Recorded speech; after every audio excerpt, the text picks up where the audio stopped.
windshield leaves so slowly leave the ground. Hey, you come back, I wanna give you a chance. Love me like you used to, so we can learn again. The skin is getting brown, baby, drink your night away. Maybe we will not regret it, you will not regret me. Laying down under the sun, burning love cause we are young. No one tells us what's done wrong, cause it's just me and you.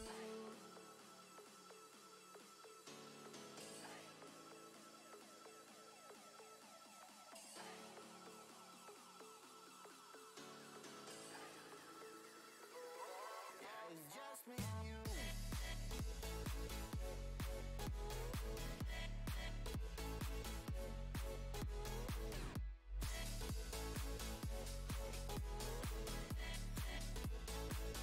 Yeah, it's just me and you.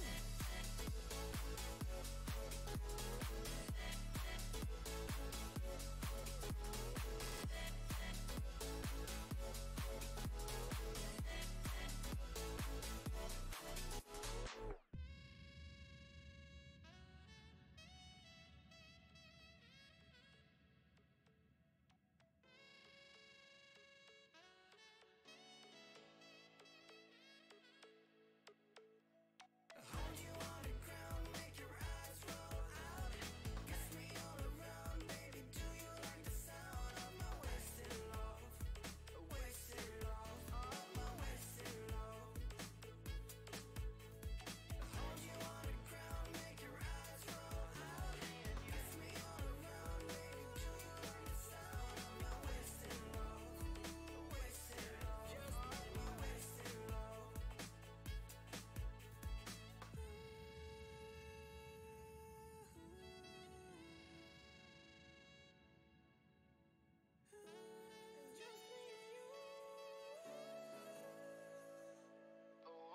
Yeah, it's just me and you.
Good morning.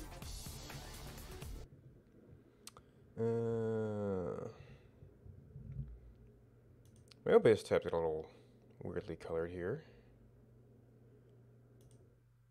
Alright, that did force a redraw. And then it got confused again. If I turn on not playing, but been announcing it in chat, so that's all good.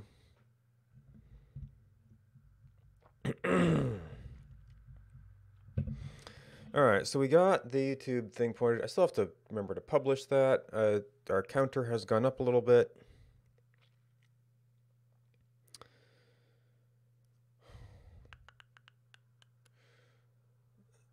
so we'll see how this goes for compiling. I'd still like to actually run the code, and I think that this one is only dependent on that, so it'd probably be a bit of a pain to switch that back to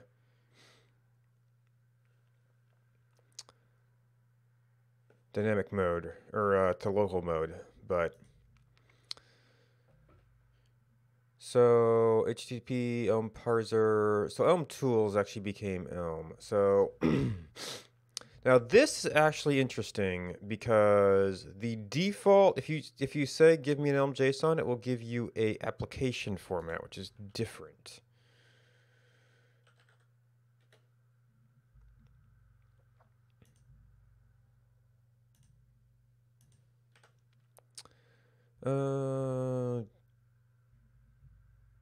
I don't know what I hit there.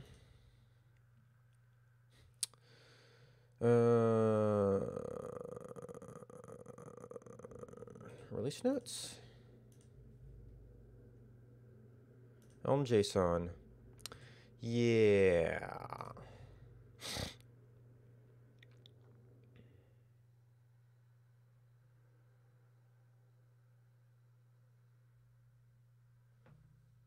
All other fields are based on this choice. Now, the thing that annoys me about this a little bit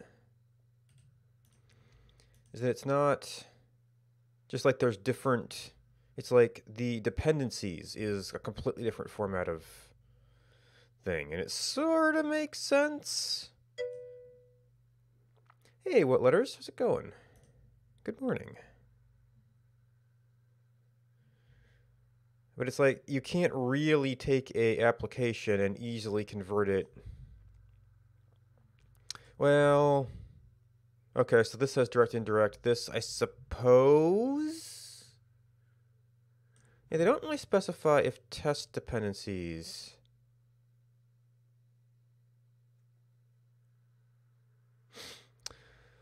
The YouTube application was painful. You have to go through getting the URL information at all required doing like everything for navigation with the navigation or with the with the URL APIs. With navigation, it was relatively easy to just get the URL and like track the current URL without necessarily having to do the extra subscriptions and things. The application API and that ended up taking over the entire, actually a document takes over the entire body, so I had to redo all my SVG icons. The POSIX timestamps can't be mathematically manipulated, which may be good, but it was kind of a pain for some stuff I was doing.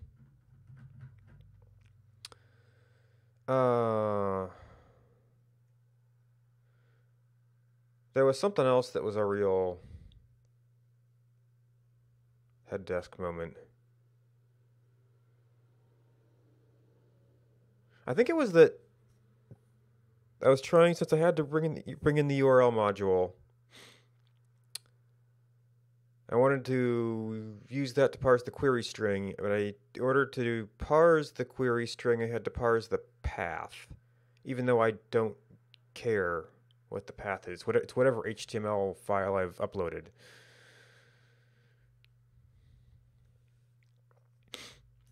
And this does not specify if test dependencies, since test is going to be sort of an application, follows this format. And too left for decry, thank you for the host. Or dependency ranges, as in the rest of the library stuff, since these are not packaged as the actual package dependencies. All right, so type, name. Ooh.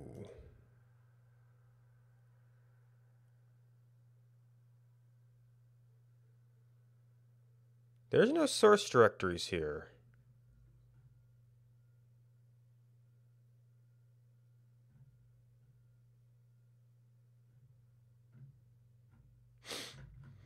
Which means that I have to go restructure my package however the heck they want us to structure it, which they don't specify.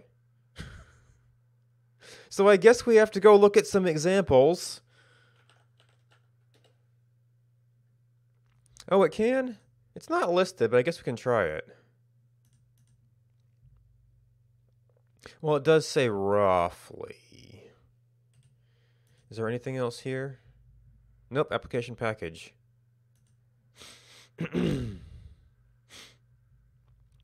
So yeah, we can try.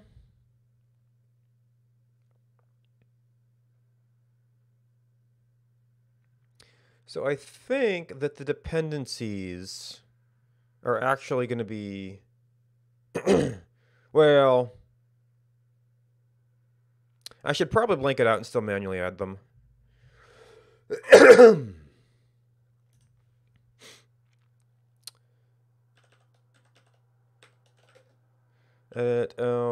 JSON. The version is going to have to go up. Is there still a summary? There's still a summary. Well, there's still a version. All right, so there is a type. Okay. That's application, though. I'm working on a library, and it's not listed under library.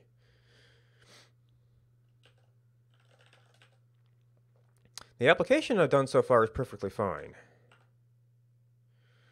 All right, so type package. There is a name. Oh! There's no explicit repository link. Which I guess is good, because that technically makes the name independent of... And this would have made it easier on the dependency checker as well. No, it's not repository now. It is name, which actually makes it allow you to potentially store things elsewhere. Summary is still there. License is using a different format. Version is still there. We hope source directory is still there.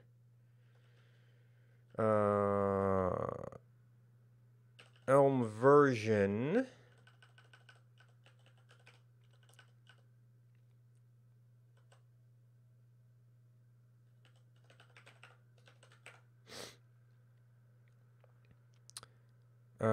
We skipped over exposed modules.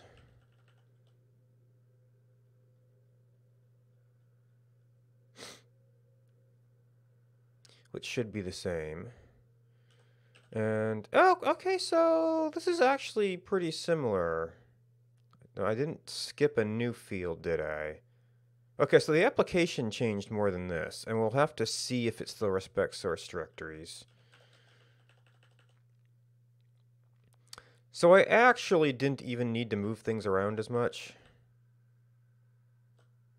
Oops.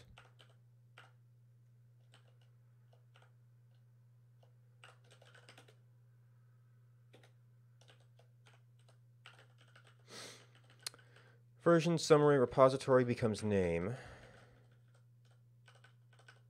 This might diff a little bit better. They changed the format of this.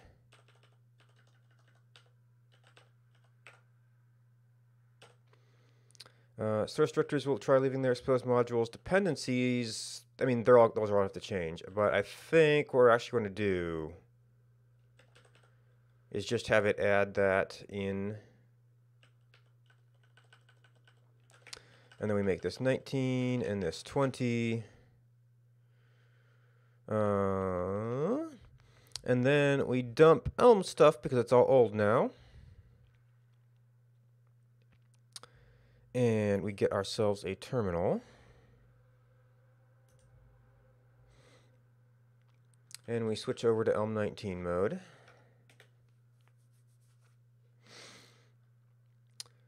And then we do Elm install, Elm core.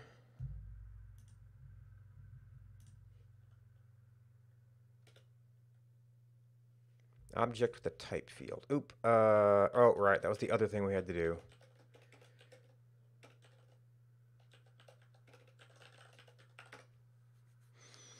There were a few differences. Test. Oh, you can't leave out test dependencies. Well then.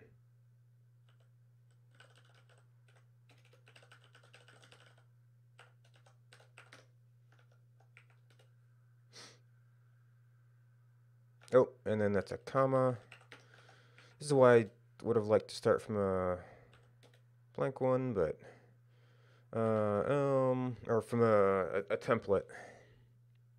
But I did not see any way to create a template package JSON file. Elm install Elm HTTP Elm install Elm parser. Okay.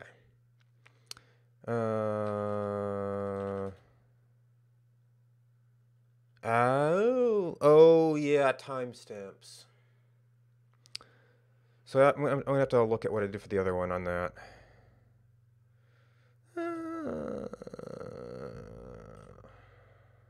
probably gonna come back to my main thing a lot. No.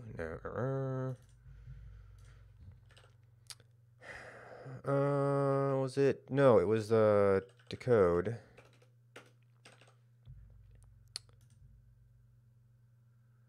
Yeah, decode.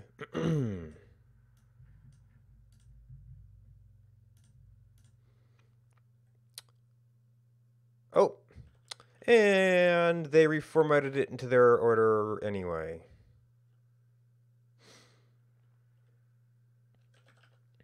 Now we'll have to bump the version at some point, but oh, which decode?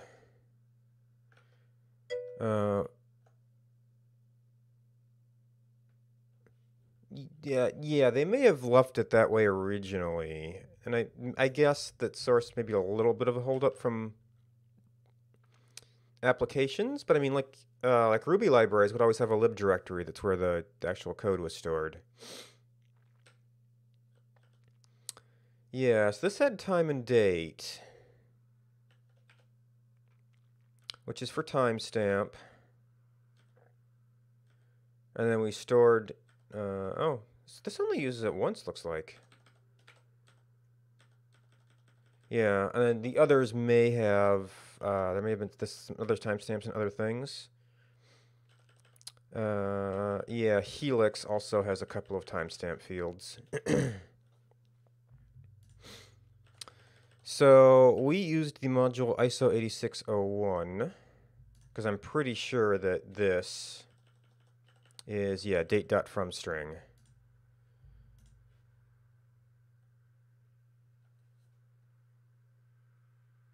I'm not familiar with what the Haskell organization.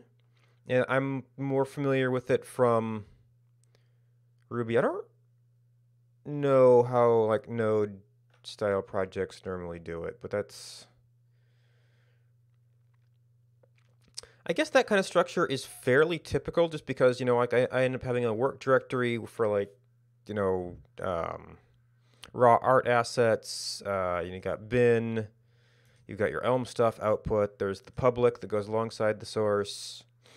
Well, that's for applications. You're still gonna have Elm stuff. You might still have bin for helpers. You might still have some extra, like if you have website icons, things that are related to a project. So I generally like having source in a directory. We'll see how that works out. Oh, I need the actual package name for this.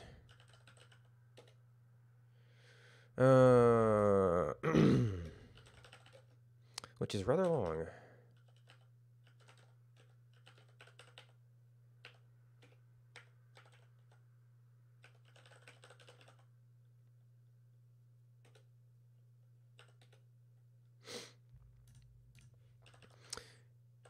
And then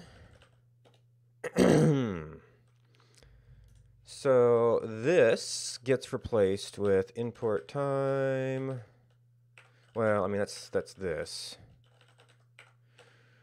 And actually, I guess I should have done it in the other order.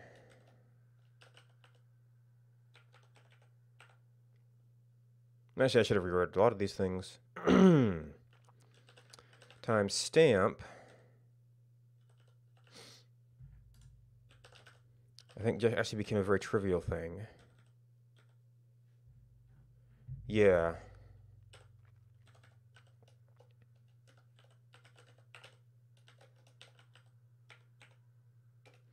Because I was, in fact, doing just a decoder for it.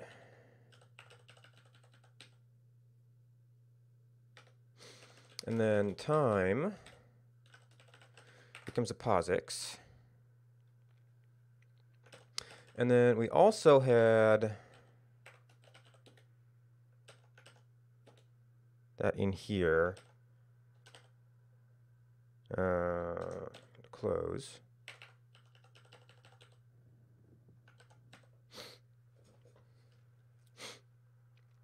All right, so decode.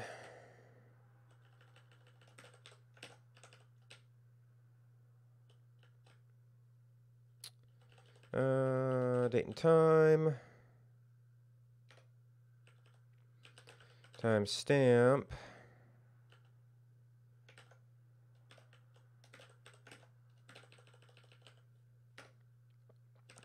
And time.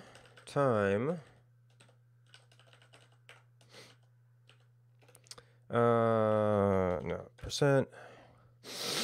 We're to replace time with POSIX.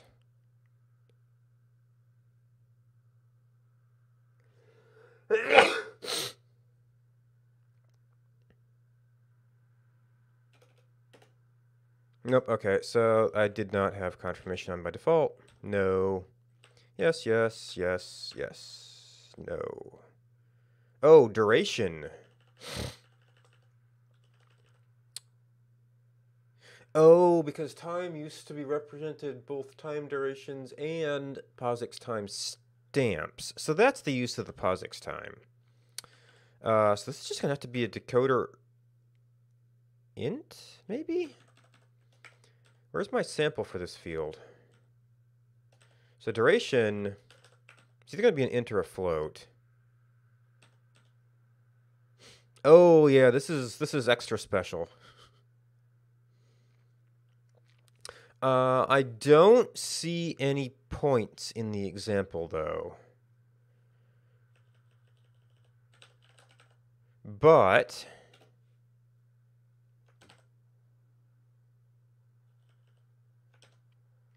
oh, shoot. I think I overlooked something here.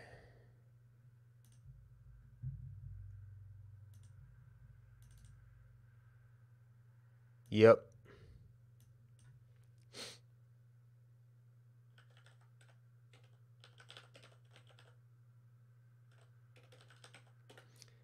Some projects have separate dependencies for their tests, and tests would actually be kind of handy.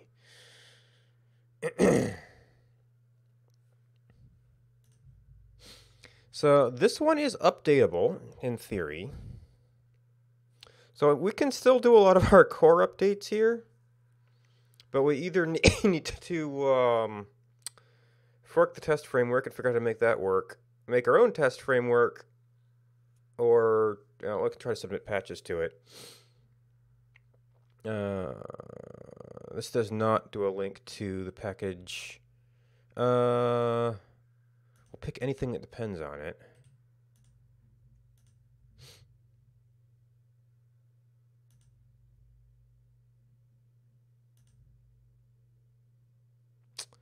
Okay, not even a...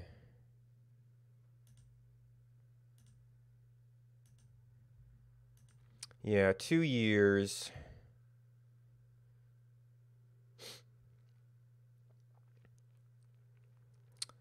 So we can try. We might end up having to either sort of fork it or make our own.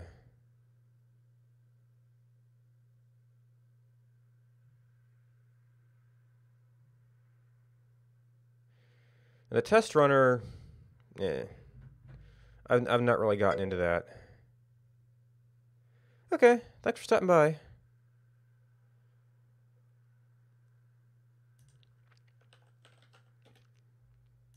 I mean, I know there's Elm test, fuzz testing, parser test. So we've got Elm test, which gets weird in places.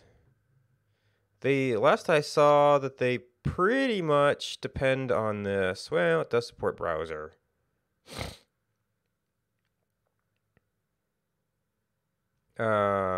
Wait.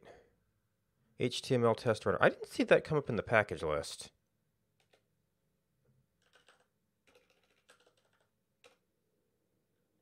Yeah, that's not been updated.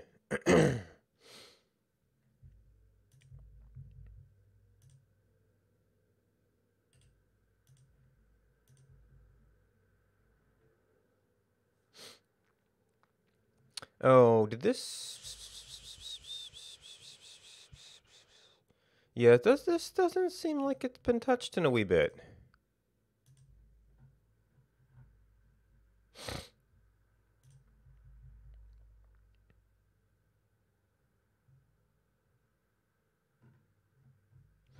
Yeah, so the two problems ahead with this are they've got closures on everything. I mean, that's to support certain things, and I think I've even had to use this on occasion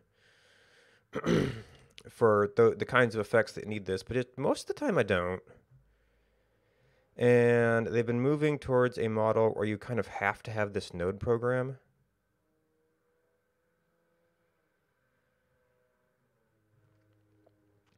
It's like I saw something in the updates about like you don't even have a main. It just kind of goes in there and figures it out and runs things in a special way.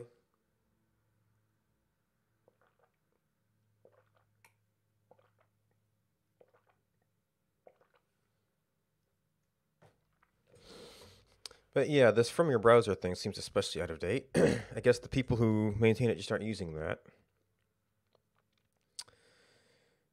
Anyway, parse.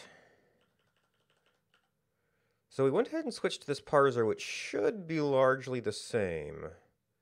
So this avoided the need to import the regex module. But as a parser time. Okay, and what I was checking is, these are all ints. Now, we converted it to a float because times were floats. So we can actually just skip that entire thing.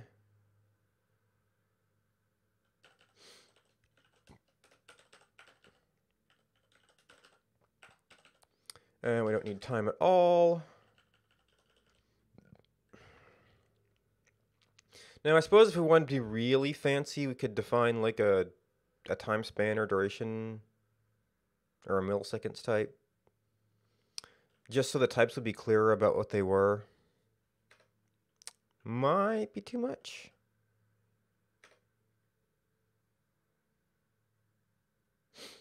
Alright, so that takes care of all our time issues.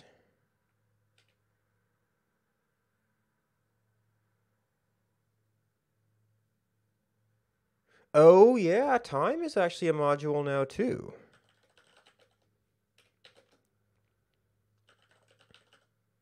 Is it Elm time? Yes. Elm JSON, is that perchance? Nope, it resorted things anyway.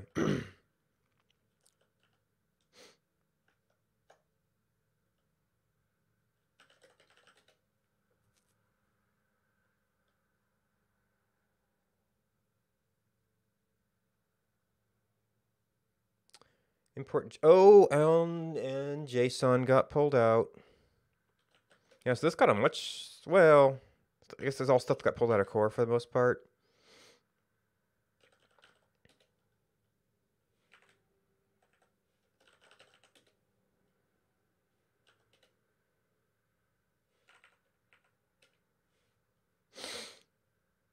Right, commit map.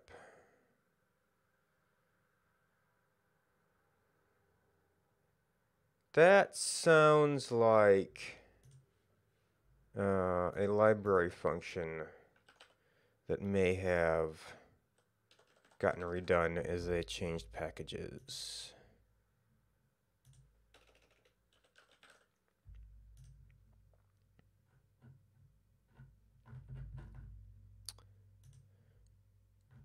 Oh, maybe it got moved into advanced?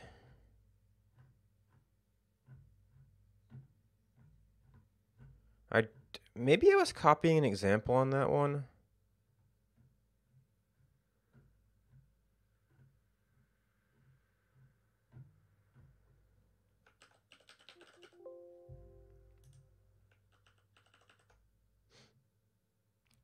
Or was it a different parser?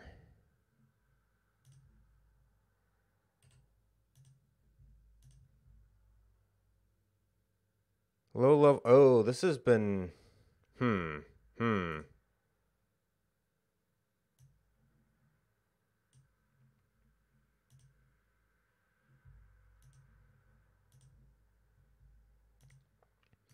Oh, this looks like a different package.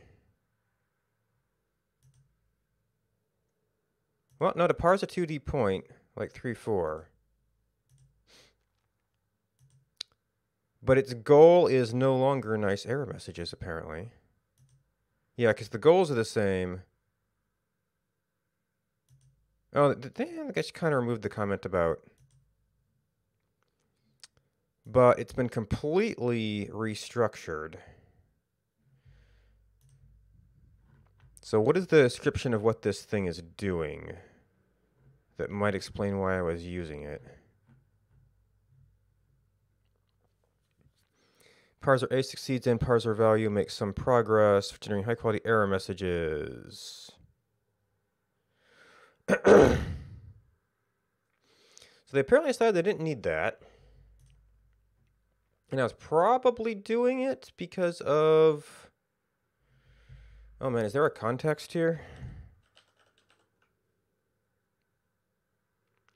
Tracking context.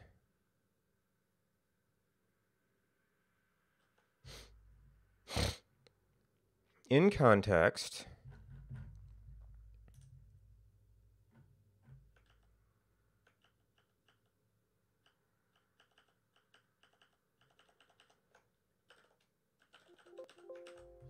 Is that advanced?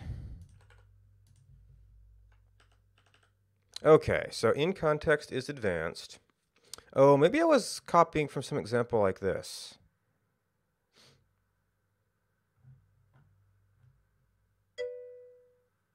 Hey. Hello. I am trying to update the Twitch API library I've used in a couple things to Elm 19. Now, I'd forgotten that I had a separate package def for the test suite for it, which is still dependent on, which is why this wasn't showing up before. So I might have to go revisit how we do testing to actually complete this. Right now, I had done some stuff with a parser, and there's this function that was supposed to do stuff with, no, just a bunch of applications I made to help me with streaming.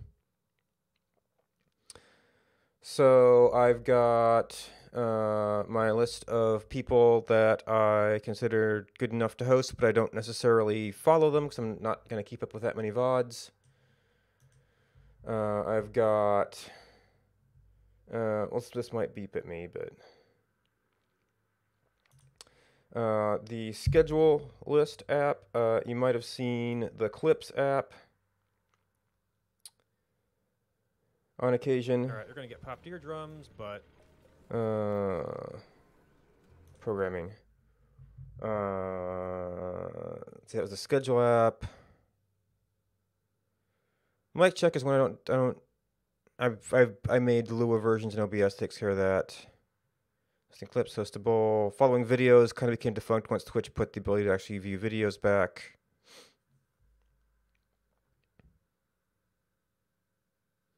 And a couple other things.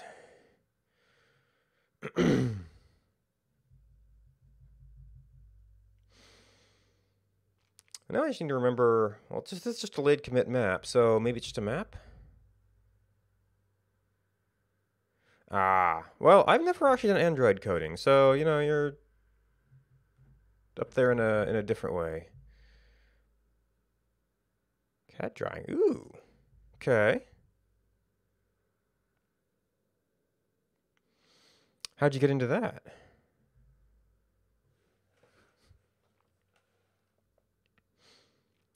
Okay, this is trying a parser on a string. Int float without backtracking.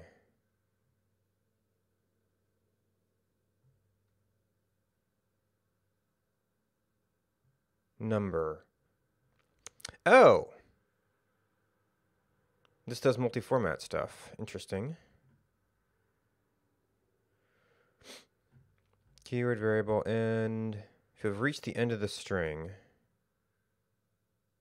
Okay, yeah, end, and I had suffixed ints. Graphics designer. Oh, okay.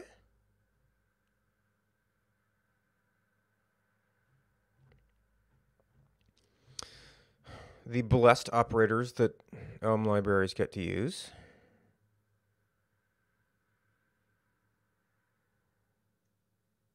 It's for recursive.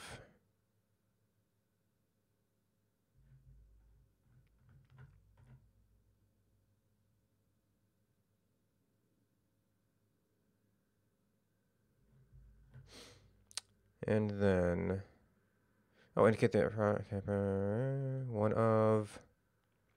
So probably this just becomes map. No, delayed commit map took 3 arguments.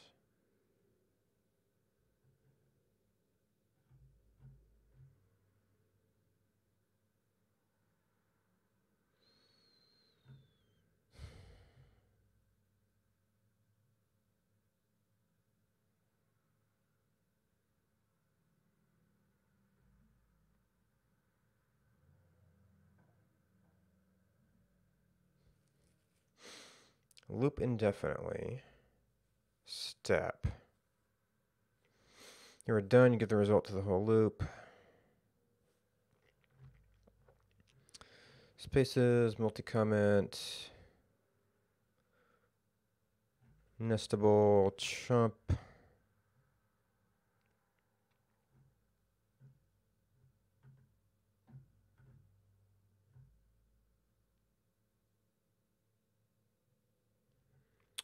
Indentation. Position. Oh. I was getting fancy. All right. Oh wait, which parser was this? Oh no, this is the old one. Shoot. No, or is this the? Oh, no, this is Elm Tools. I got yeah. This is not. Oh no, the new one. Got these crossed up. Okay. The new one has that. So, delayed commit map. Extract values from both parsers. Parser A, parser value.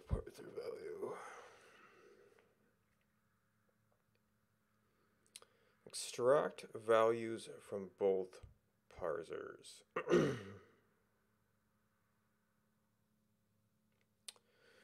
But we throw out the second one.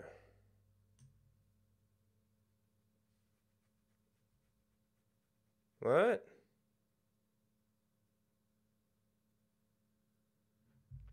If parser A succeeds and parser value makes some progress.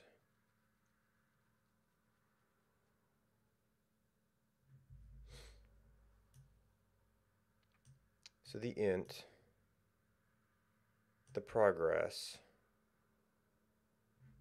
but it returns this one. Delayed commit map allowed us to grab the first value.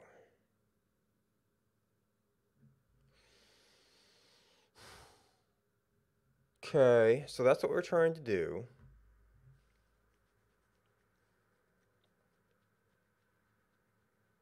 Oh, because this provided the context. Now this still had context, but it was in advanced.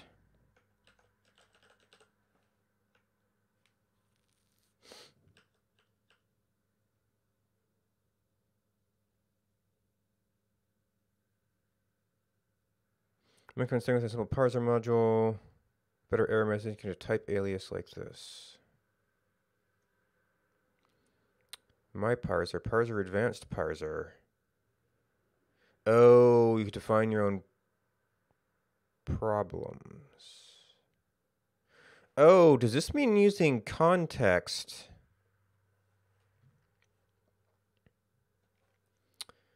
requires a custom parser type?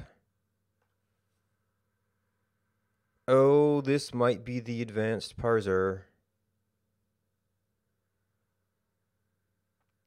Well, no, it's of type context. So as long as the default parser is, say, of type string.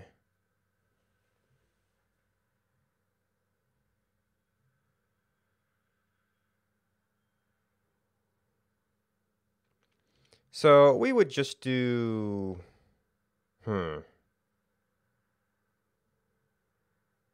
drop, keep, drop.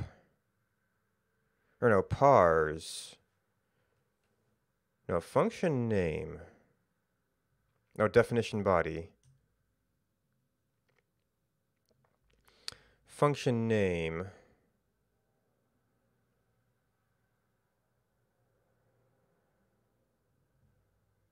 Variable. Start, inner, reserved, expecting.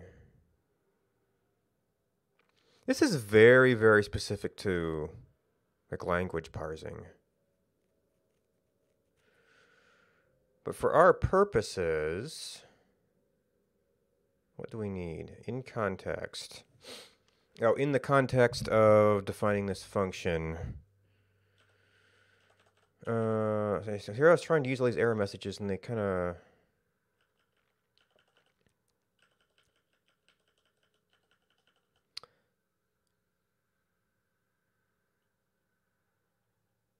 Why did I do a special... Oh, maybe the old... Man, this is one of those cases where it's a new package that kept the same name, just about. But I think I actually saw an int parser in this one. Yeah.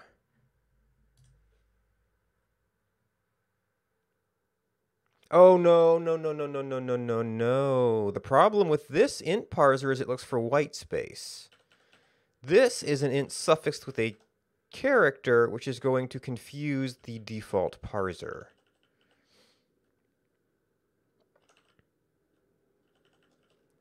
It might also complain about overwriting the name here. We'll have to see. What I have to do...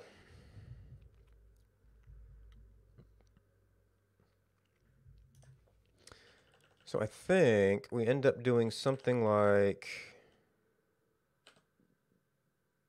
Oh.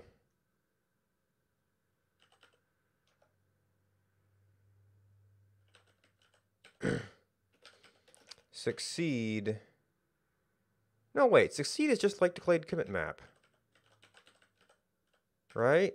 But that took explicit functions. So it is very much like this. But we do keep the int and drop the symbol. And I might have to parenthesize that, the way this works.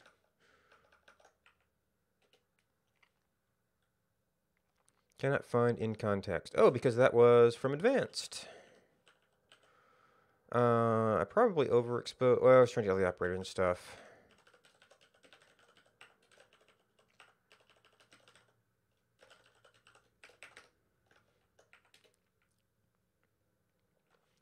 Cannot find a fail variable.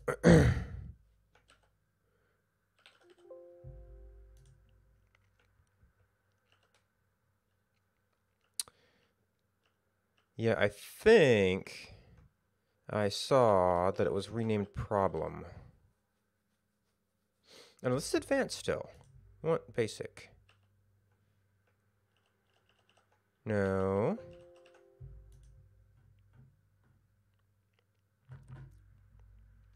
Oh, no, we need the parser module.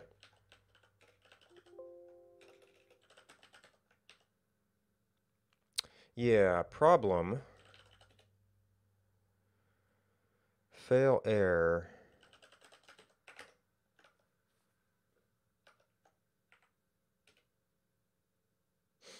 One or more.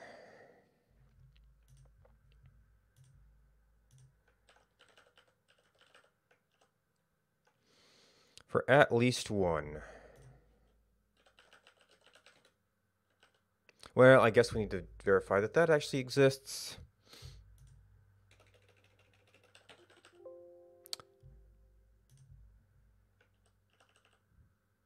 No! How do you do repetition now?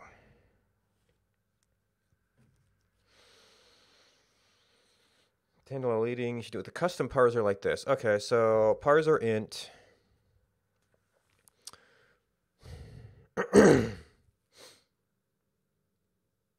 Succeed, negate, or negate.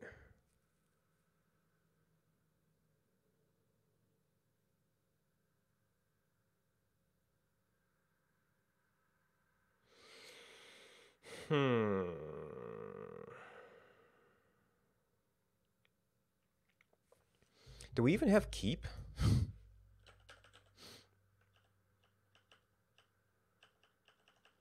Not in the basic module.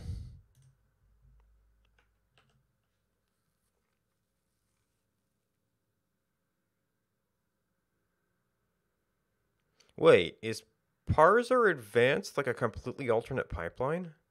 Because I'm seeing like succeed and problem again. Yeah, so I don't see keep here. Yeah, so this is a total rewrite. I kind of wish they'd publish under a new name when they do this. And I can't necessarily go back because it's a different Elm version, so it's not just you can use a different version of the library. So int float number, symbol, keyword,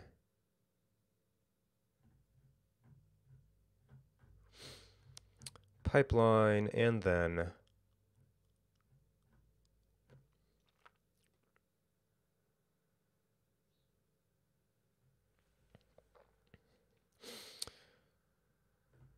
token.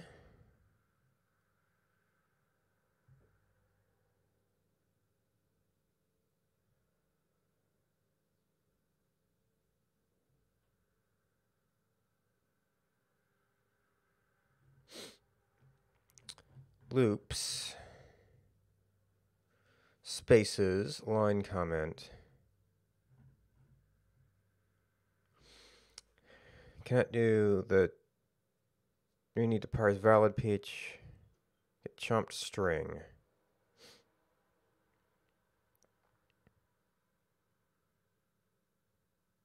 Character underscore.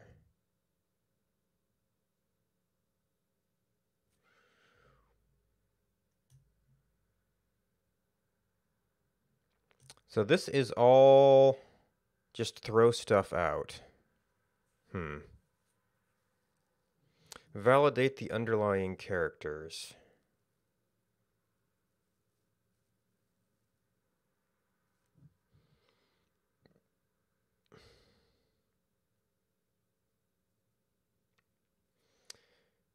Keep the offset?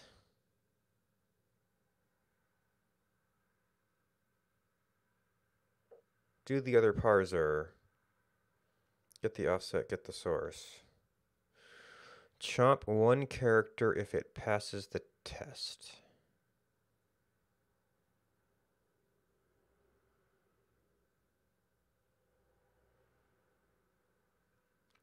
Does this fail?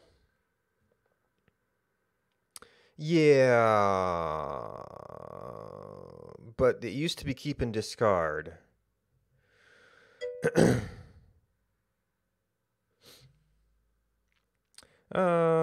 Yeah, I get paid for software development on a somewhat regular basis. Must you define your white space with it.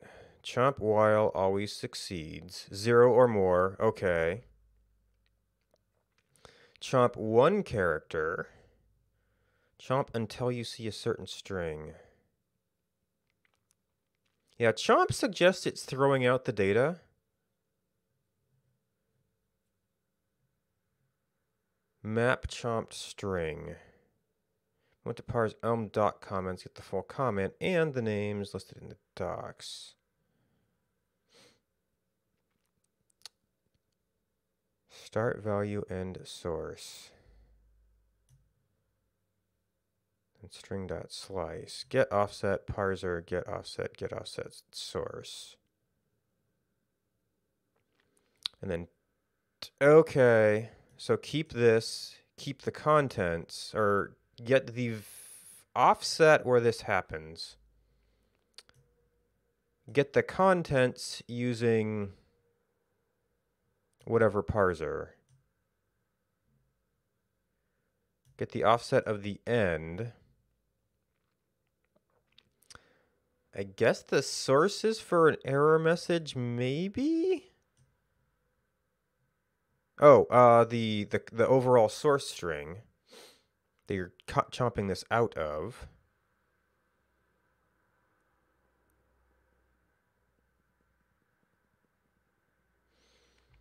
And then they're saying apply a function to it.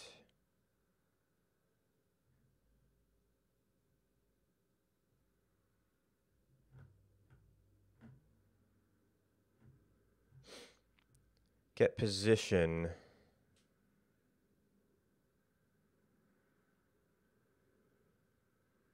Start and end position of every expression.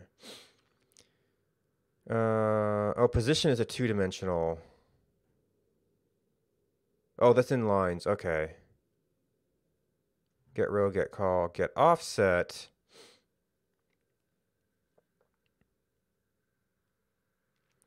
Full source string. Oops. Yeah, so keep one or more parse digits. I think became map chomped string.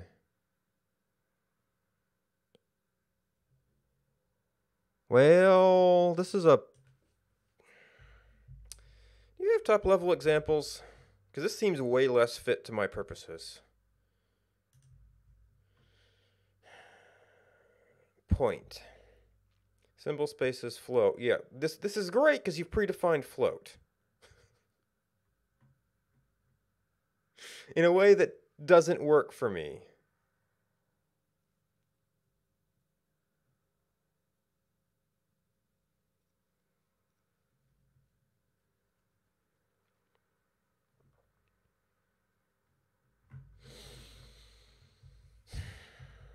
All right, so parser should be the basic one. Run a parser. Is this one of the things I had tests for? Yes, I had tests for the parser. Which means I need to get the test framework working to see if this actually does what I think it does. We can try to get it to compile, at least.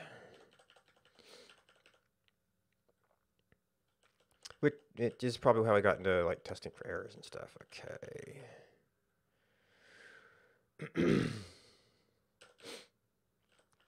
So this used to say keep, it was like one or more. So we need the equivalent expression.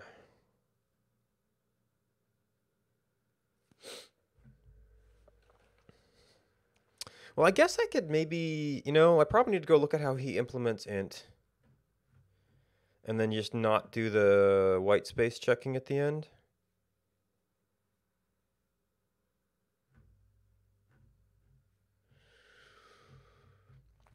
Pipelines, and then...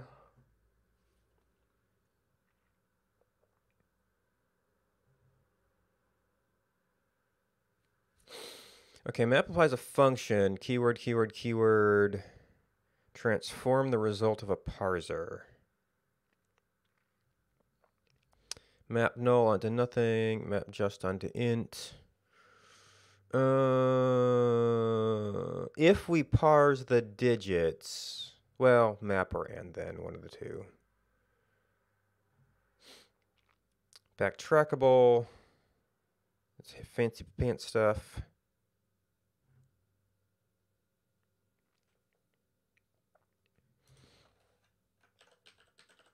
Is there a symbol? What's the difference between symbol, blah, blah, blah, blah, blah. Find yourself in which different essential. Or like what chomp while is symbol and sorting out what operator is afterwards. So what's the difference between symbol and token?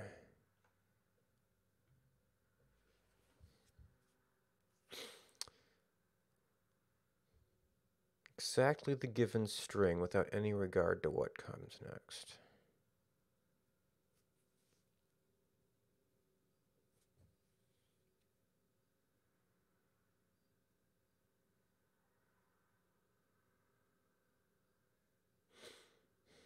Symbol will probably work. There's sequence. Start separator end spaces item. This seems way... String, lists and record. Yeah, I don't really have a start and end. Or a spaces, or separators.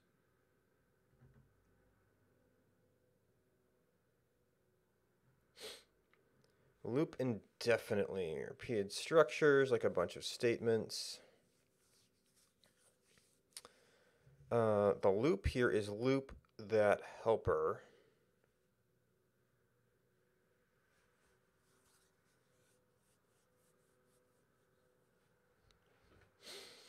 Which you succeed with the looper done. Succeed without consuming any characters. Each step actually consumes characters.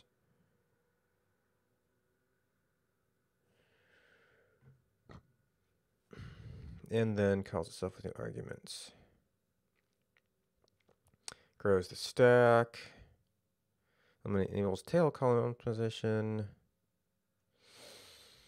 So this is a one of loop or done.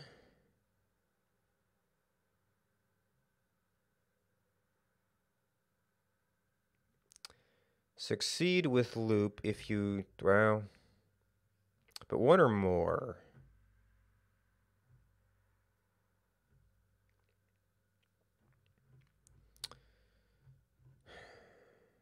Get chomped string.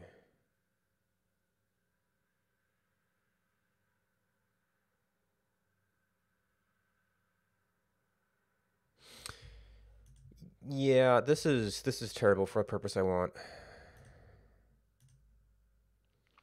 Are there any other parsing libraries that have been ported? Is the rough part? Elm parser.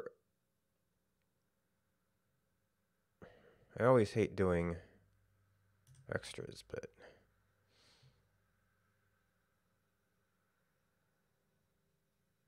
that's sure it's an int, but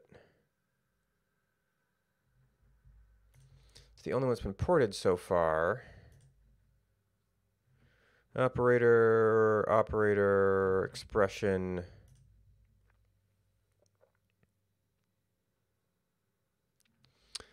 Okay, so there's many and some. We could just look up the implementations for those.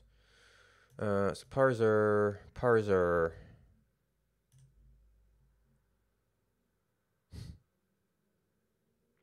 You get to have kernel code, aren't you special?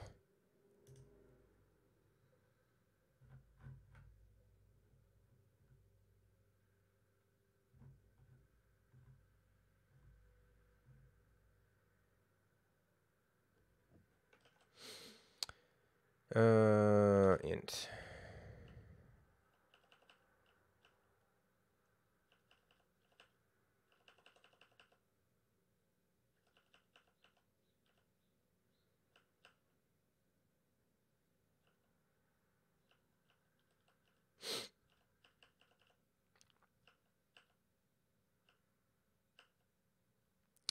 Parse integers.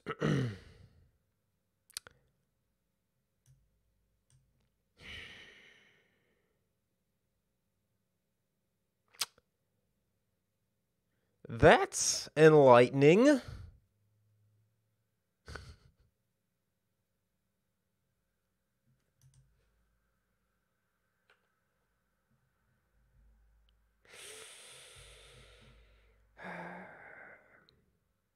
Oh, wait, A? Okay. So you define an int.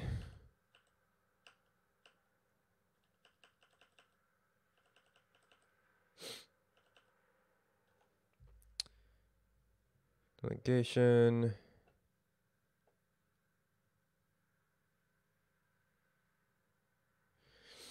The difference you had provided two potential problems. Expecting invalid. Wait, wasn't that? Didn't they provide context? Two potential problems. Expecting invalid.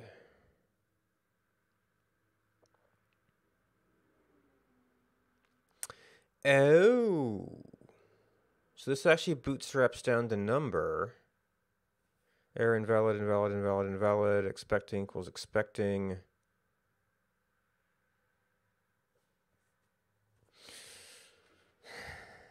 Int OK identity.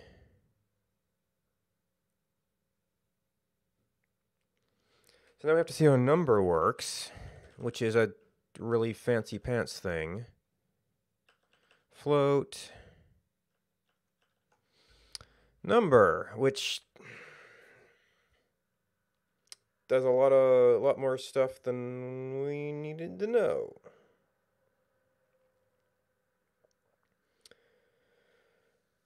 Parser of function of a s. Huh? If ASCII code OX30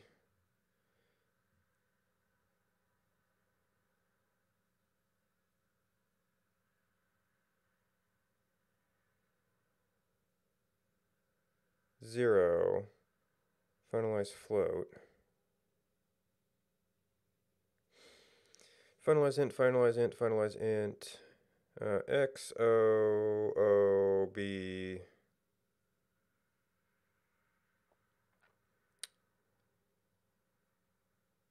0 offset base offset.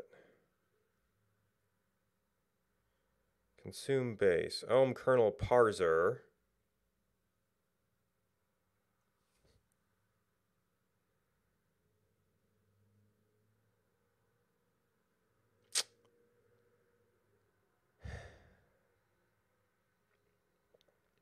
So this isn't even something I can write.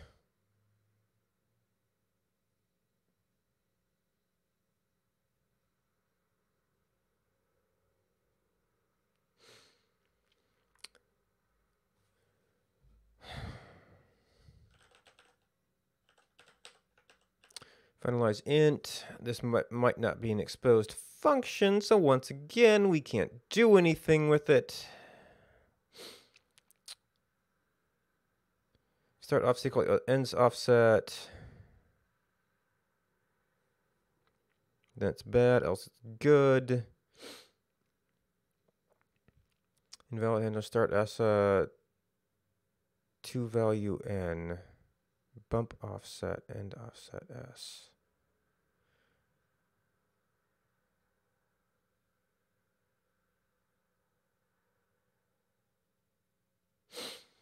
So this has to do with states, which I'm not sure we can directly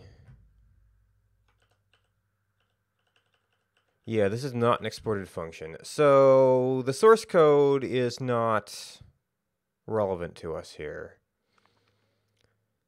because they're way down in the weeds with implementation details. Which means we have no example. And this is something the library used to provide, of how to do a sequence of characters.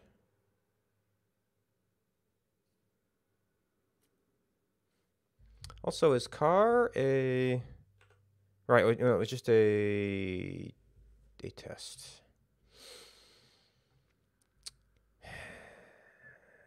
Yeah, so this is like super specialized for standard language type things.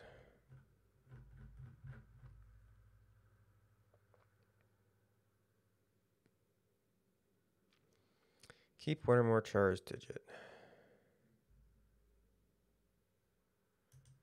So you would think a basic parser could handle this. But it's specialized to standard white space terminated things. String, string.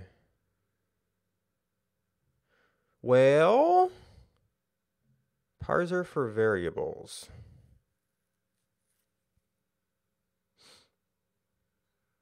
Start is digit, enter is digit.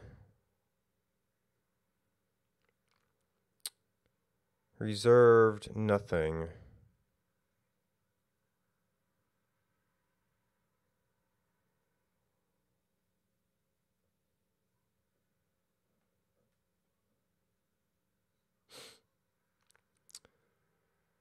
But it's a variable, so it's probably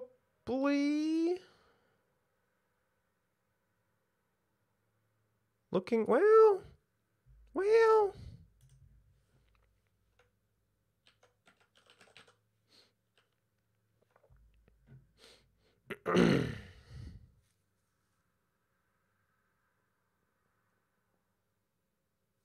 I.start, I.source is subcar.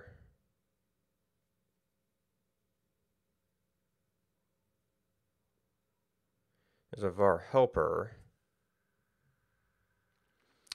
Does a lot of fancy stuff.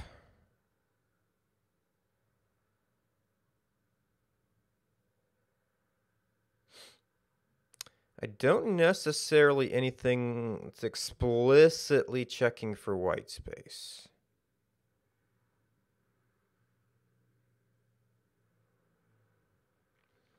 So maybe we could use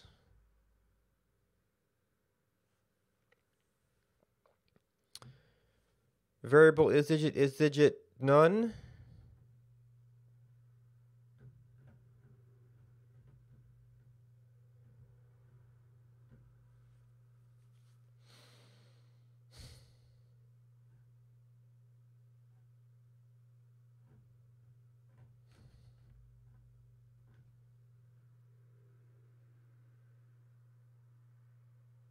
Oh, now this actually has a useful implementation. So this says, well, spaces use the implications you don't want it. So chomp while throws out its contents. Int or variable cannot do exactly what you need. Oh. There's valid PHP variables. Now this says, oh, is alpha num. Okay, so get rid of this stuff. I feel like this is a botched example because it should have said equal and then done something here.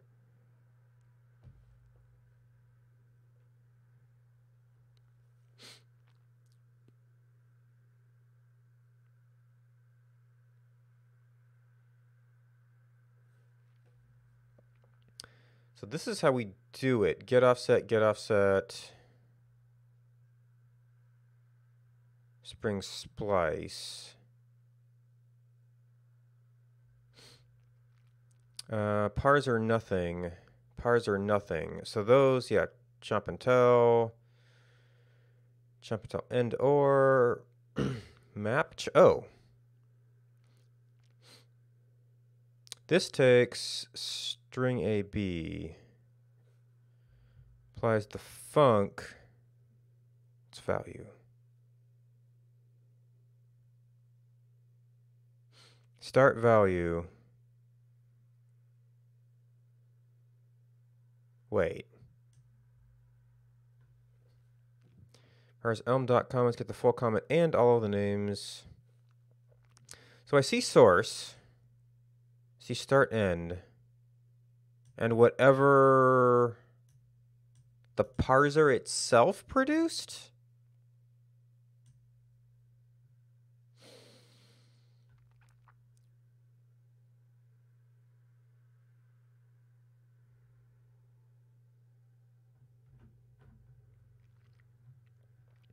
So it sounds like get chomped string. Parser A.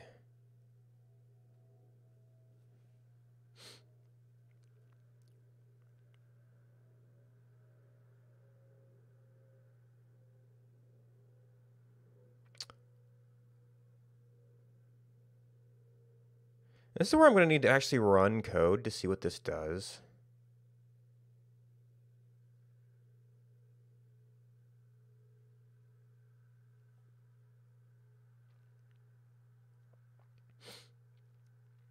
Okay, get chomp string runs get offset, get source.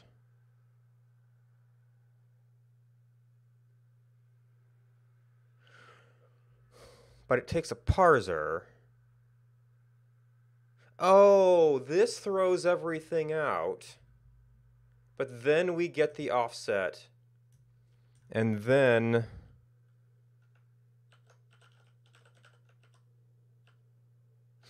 get the full string that is being parsed. That's the entire source. And then we're doing a slice off the entire string. Okay. So the reason we chomp all this stuff is just to advance the parser. And then get chomped string is like keep.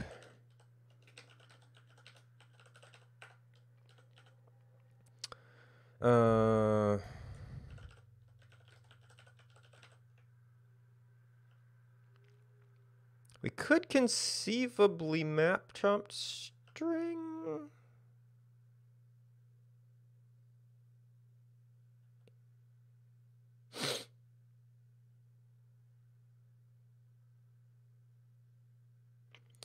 Zip code. Oh.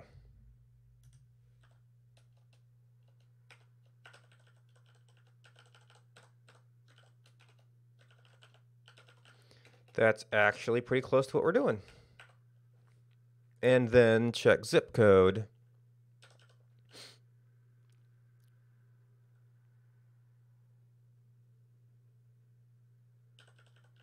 Succeed. And then the other thing was, it was map chomped string. How does that work? You could implement it like this.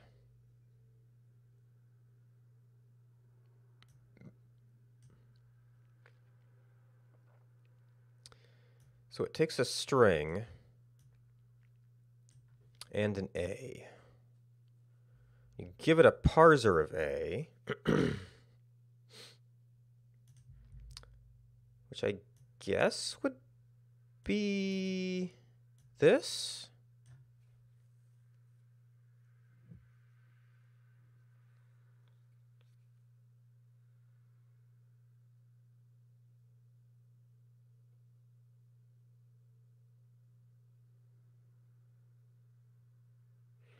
All the names listed in the docs.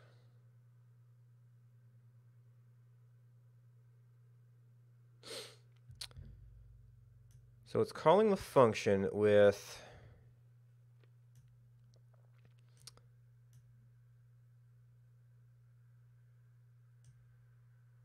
I guess that's whatever value the parser produces.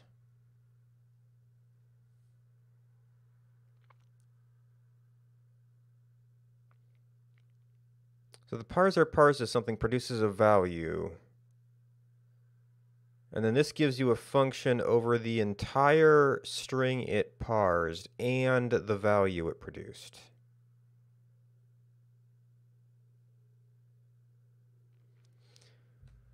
So you would use that to do a function of both the int and the string that produced the int.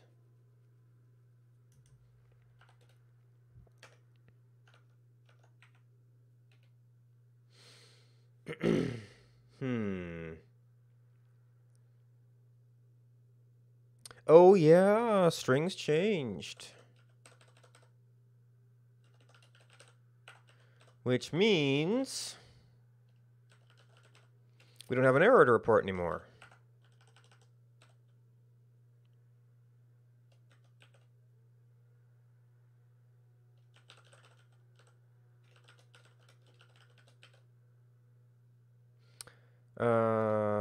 Failed on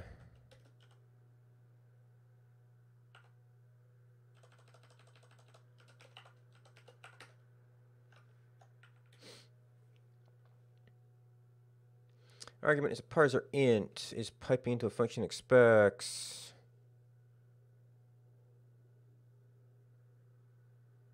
Oh.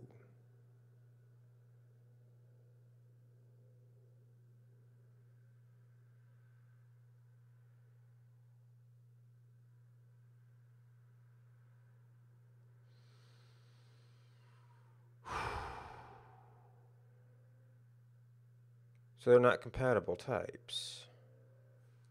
Is that right?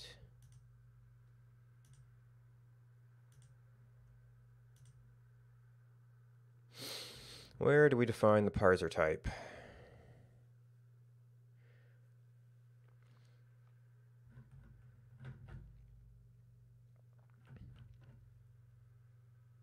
Parser A is an advanced parser with a never problem and A. So there's the int. Okay. So this is saying it is a parser advanced parser string problem int.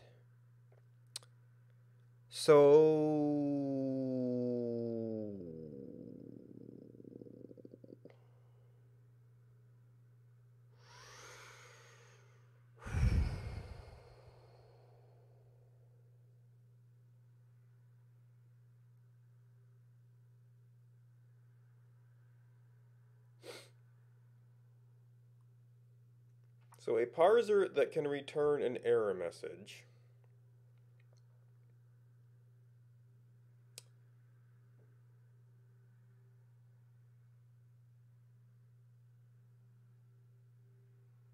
is a different type than a parser which cannot.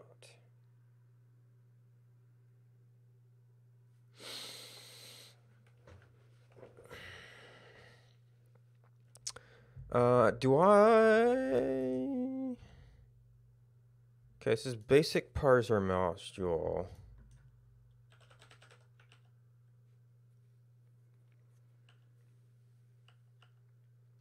Problem string parser A.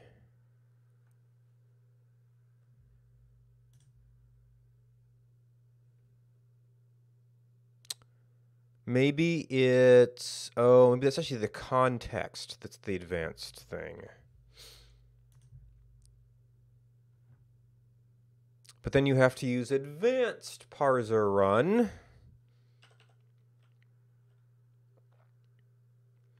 And this only exposes a parser.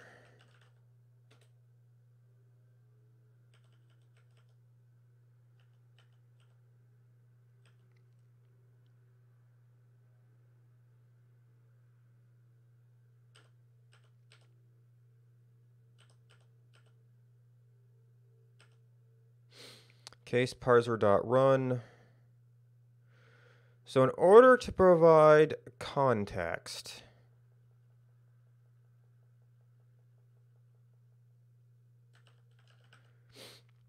I have to do everything with an advanced parser.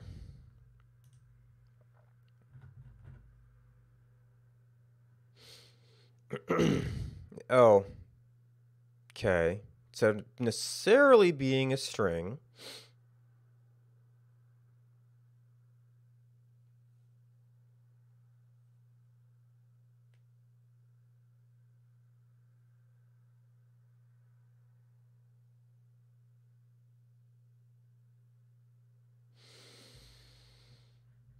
What?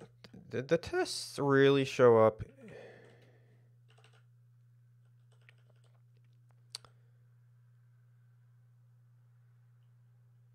Okay, error okay. Okay. Parser run.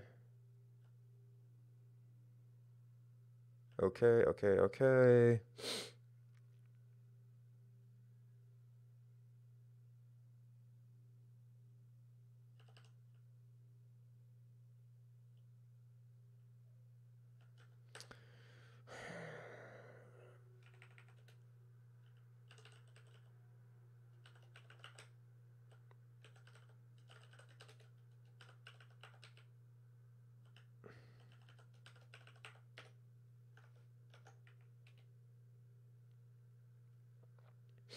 Suffixed int. So it should be a parser int. Is it parser eta int?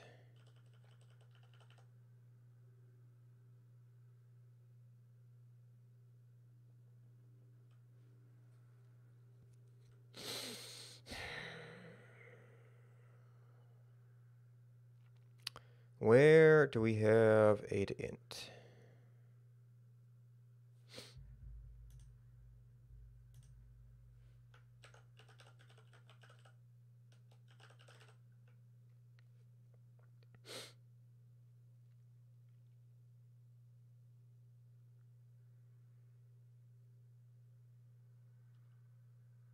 Get chomp string, check zip code.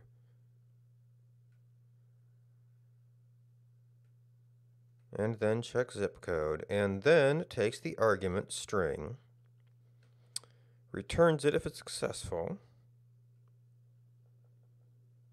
or says problem string. Get chomp string, chomp while char is digit, and then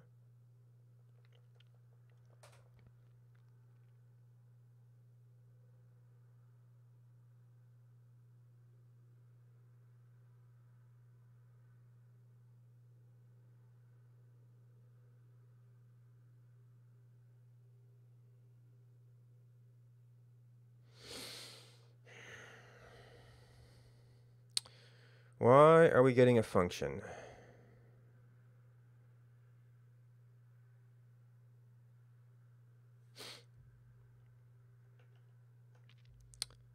Parser A, parser string. Wait, parser A.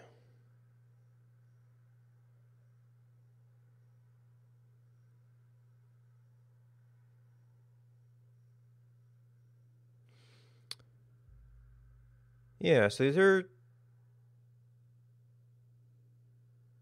just booleans.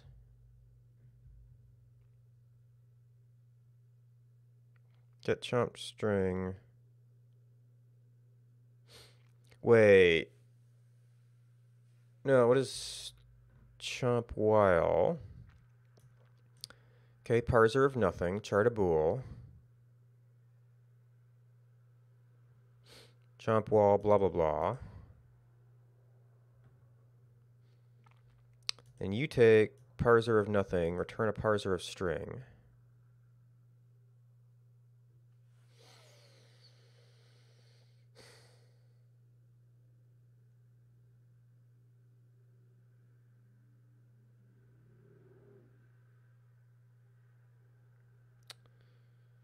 This is where I missed the test suite being able to cut down to a simpler thing.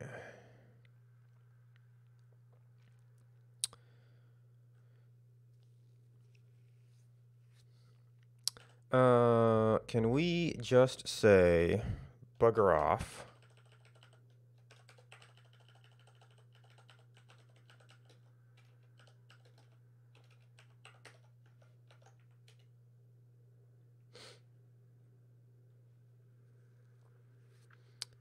suffixed int.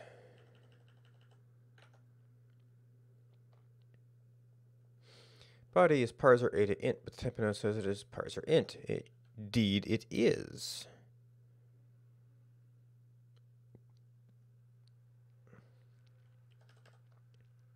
Oh. This was the way I was transforming things with that. Used to be a 2-argument thing.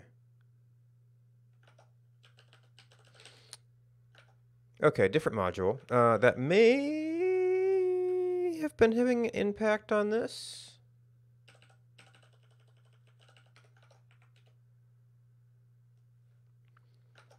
Okay, TMI decode.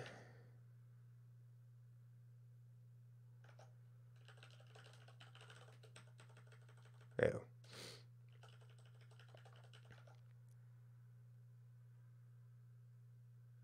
Cannot find a toString variable. Oh, yep. That was in... Do I still have that up?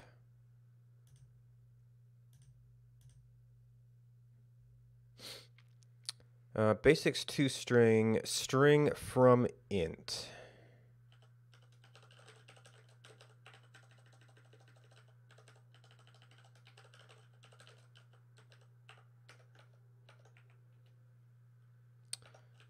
There's more.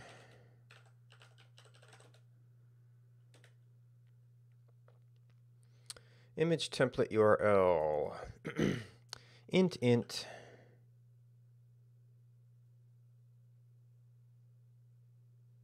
Right, because that was encoding the int. This is doing a string. So this is the same.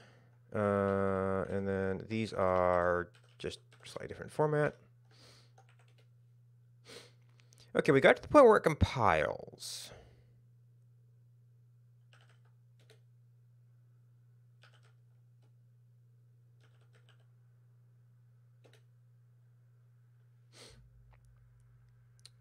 Uses a... Oh. Okay.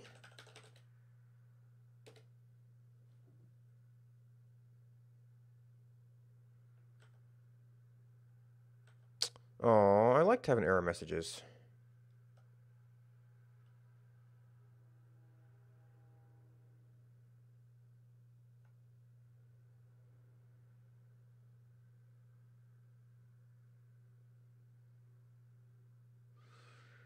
Oh wait, this is the test. So only duration parse error is actually a blocking issue here.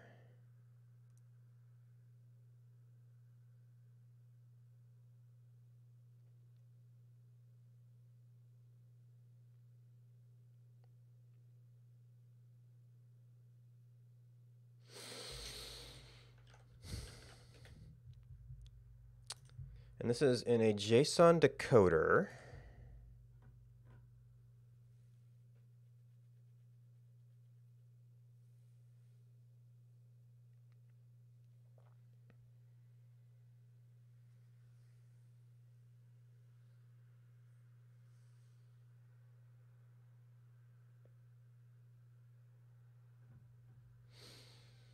And what I don't remember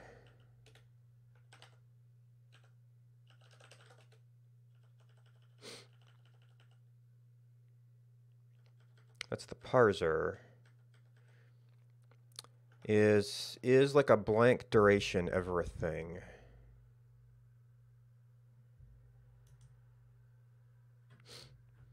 Because there's some way to fail a decoder, right?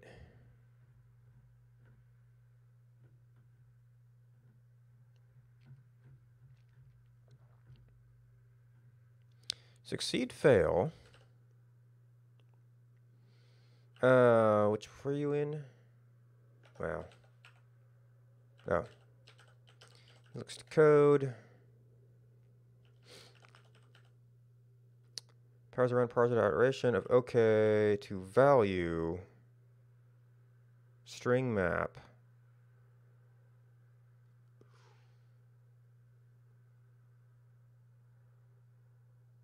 No, I would have to and then it. So then I could do succeed or fail.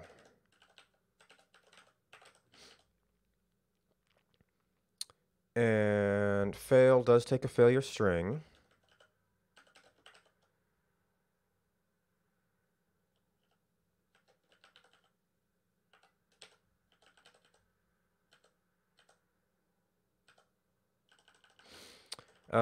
Now I don't know if parser run. Default parser should return a string, although I don't know how it's going to be affected by trying to get context working again.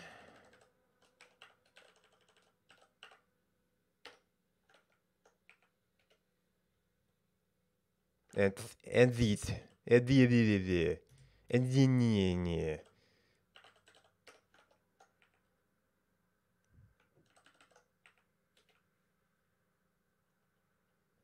All right, I guess we're back to make for a bit.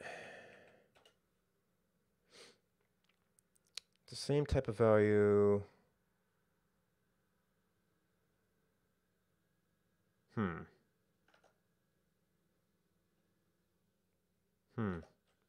Actually, what was my... Did I... Oh, I didn't have a bin here. Okay.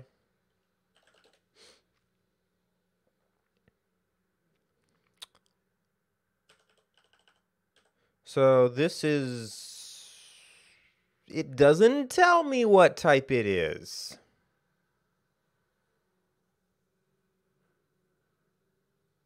It's a parser.run.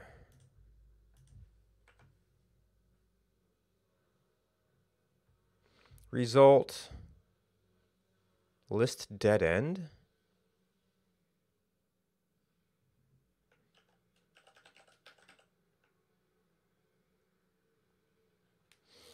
Row and column, we got stuck. Problem. Oh, this is why I wanted debug.log.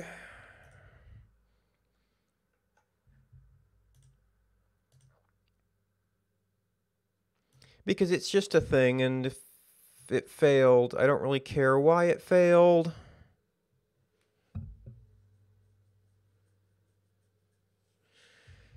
Can I still use debug toString? Or is just all debug is off limits now? Packages can't do any debugging. Yep.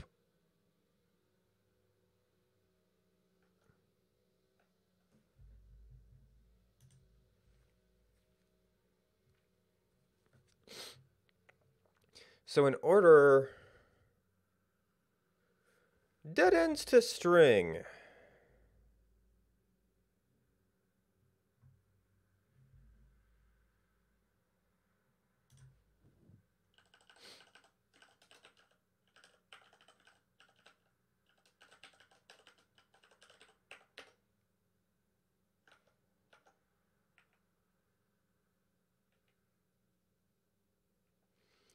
This should be a major change.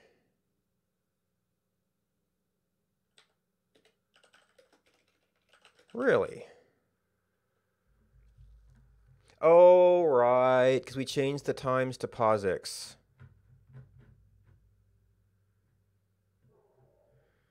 It doesn't really highlight that fact. But yeah, POSIX. Oh, it's also a lot more explicit about which type it's resolving to.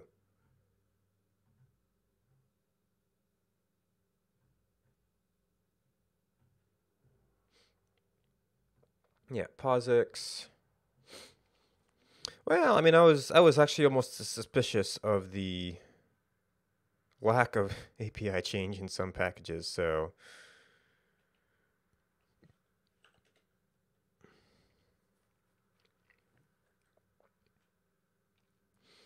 all right, so we got it to compile. We've not done anything with tests because that's still the blocking for almost everything, actually.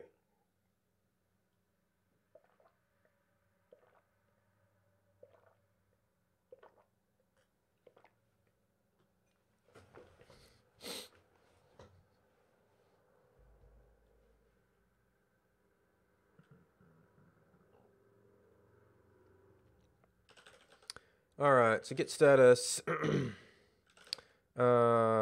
Get rm elm package.json.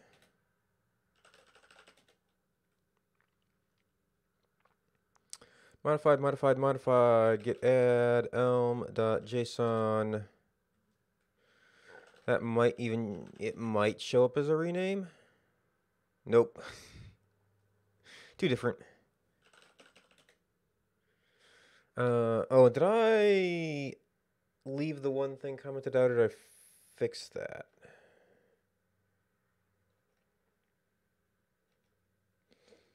So a lot of time becomes POSIX and ints, which is going to have downstream effects on my actual consumers.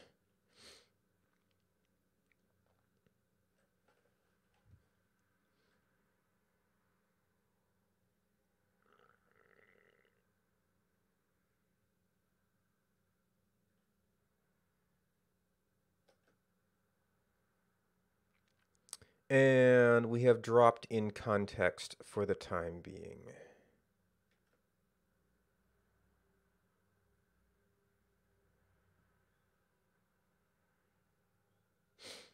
I would at least want to get my tests running before I played around with that, I think. Do we have a changelog? We do. Elm O.19, as a consequence of which, time fields have become time.POSIX or int as,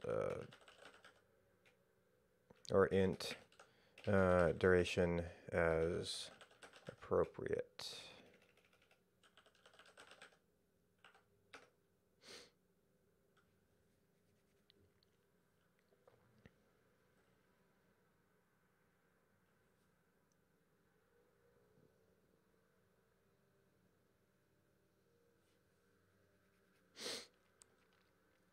I think that's the big thing at this point.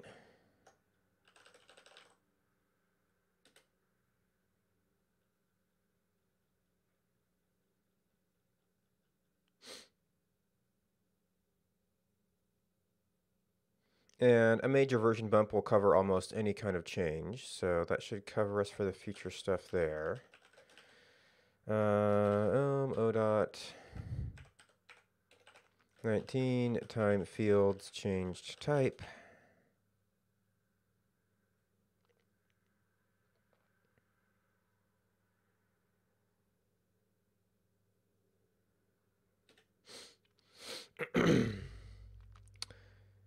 Okay. Now, I still have tests I can't run.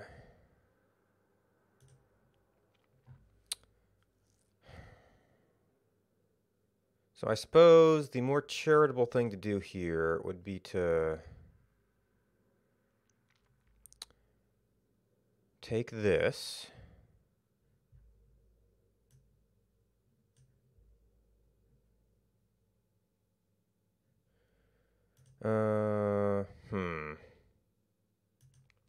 Yeah, so there's this like all reporter and package and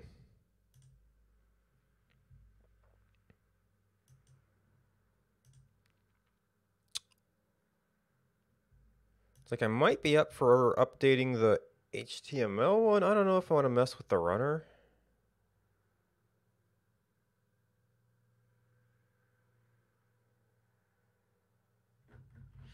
What does it do? Phantom.js.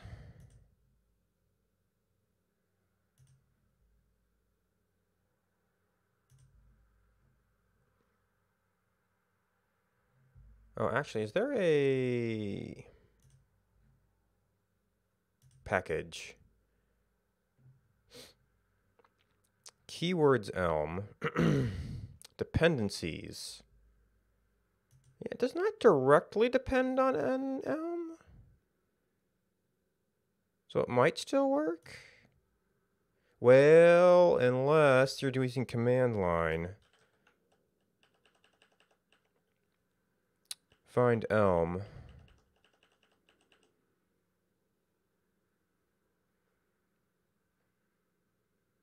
Elm reactor.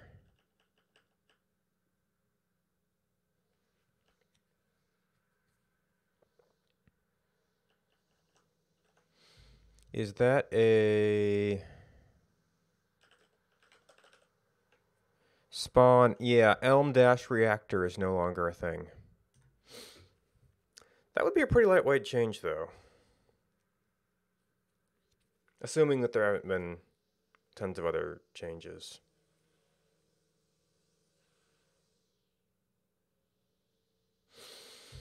How involved would this be? All right, so we've got very, very simple CSS styles. We've got expectations, which are not much. We've got test, which is not much. And runner.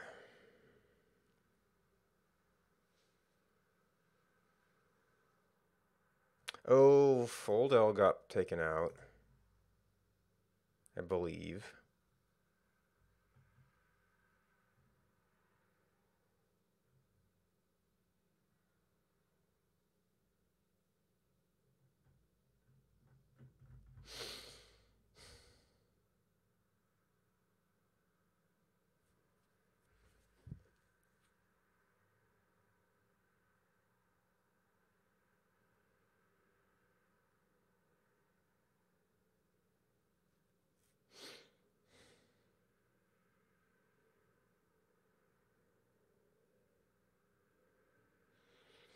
Test run produces HTML. Oh, message.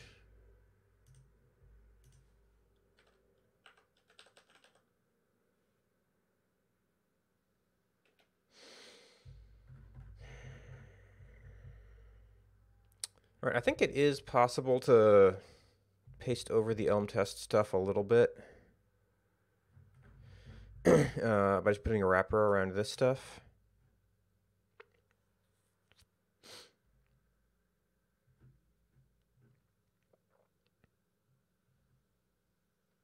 Oh, and the problem is that they have not updated the browser runner.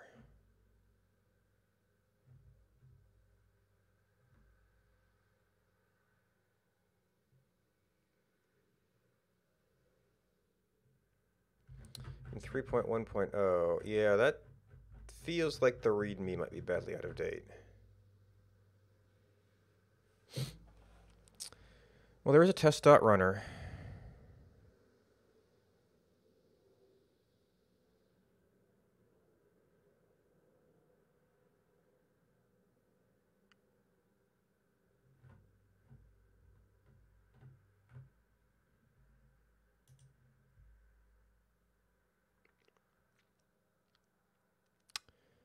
Yeah, so I would have to get a node runner. Is that like a current issue?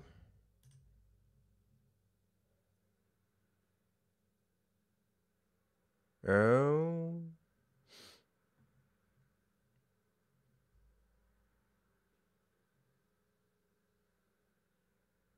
Elm HTML test.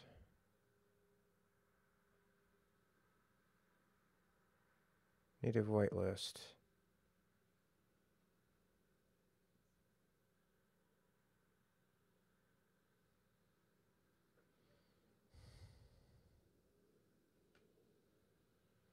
Native to kernel.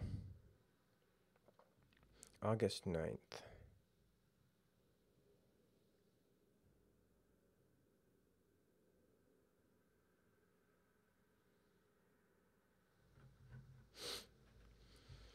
But it was not the expectations. No, that's HTML test runner.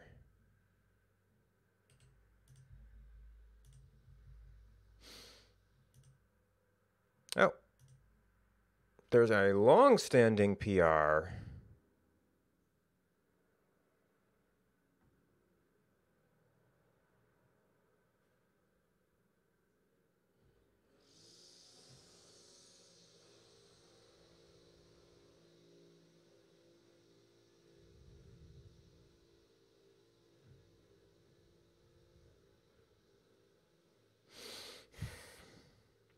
Oh, adding tests, creating a new Elm project with its own Elm package.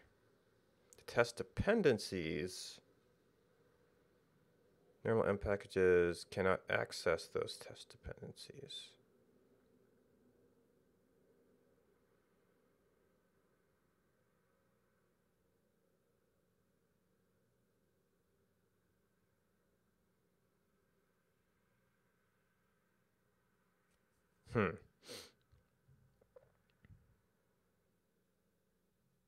Ah.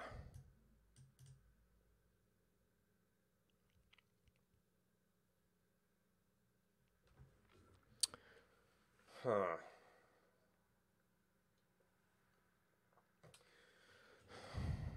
I'm also out of water, so I'll be back in a few minutes.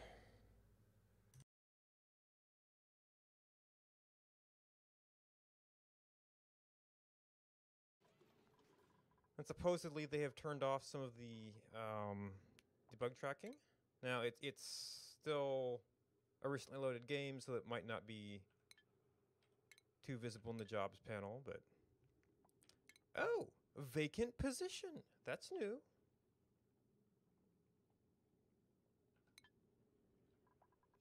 That does seem to be scrolling much better now.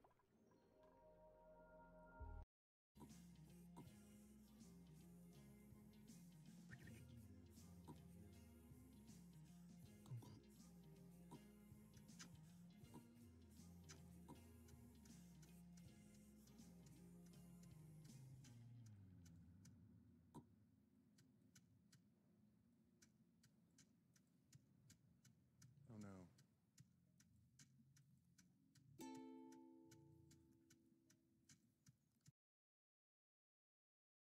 So this is the most effective I've gotten one yet. It was not able to avoid using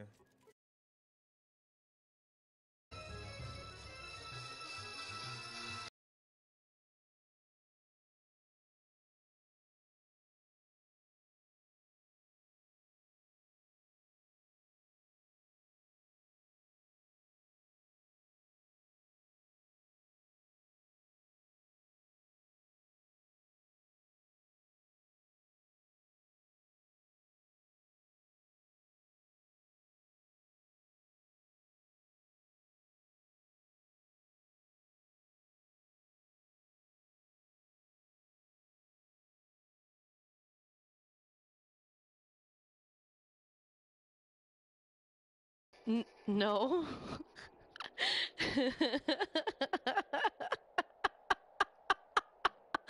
No. uh, well, I mean, come on.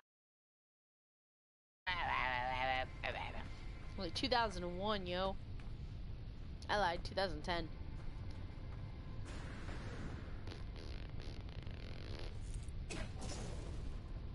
Nope. That's not it. Ah, that was Herdium.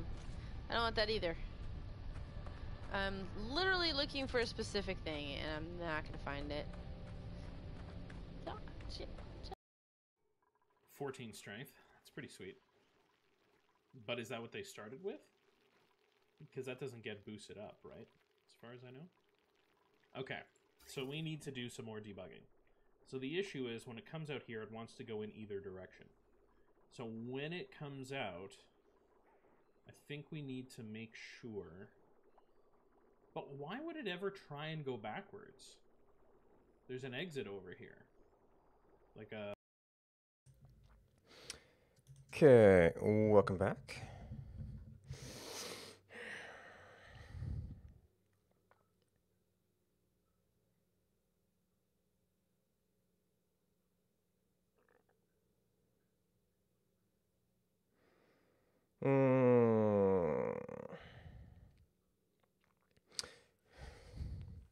Yeah, so the thing they're talking about here is, or one of the things is test dependencies.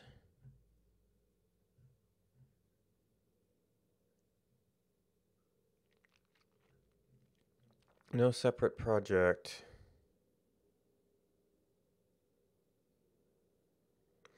Yeah, normal Elm packages cannot access these test dependencies. So test dependencies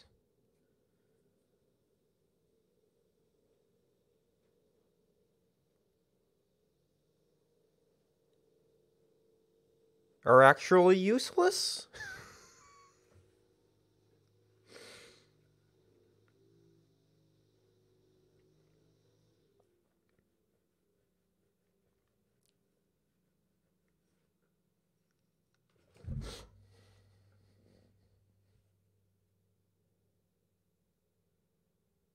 Well, I know how that works in like a Ruby style system is you say which set of dependencies you want to install.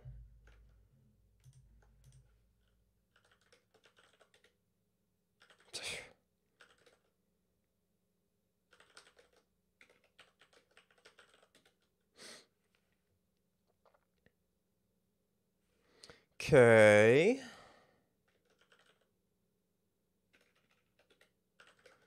Um,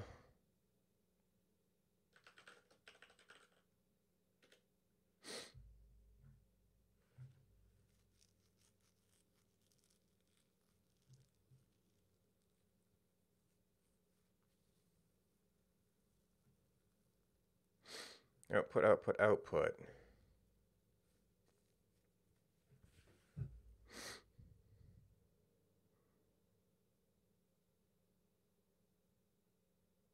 What?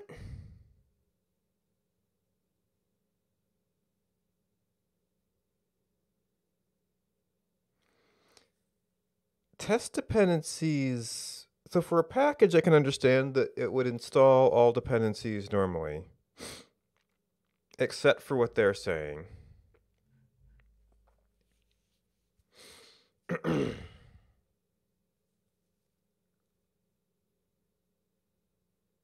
And then when publishing the package, it wouldn't. But if you have an app, how do you say, I want to do a production build or a test build?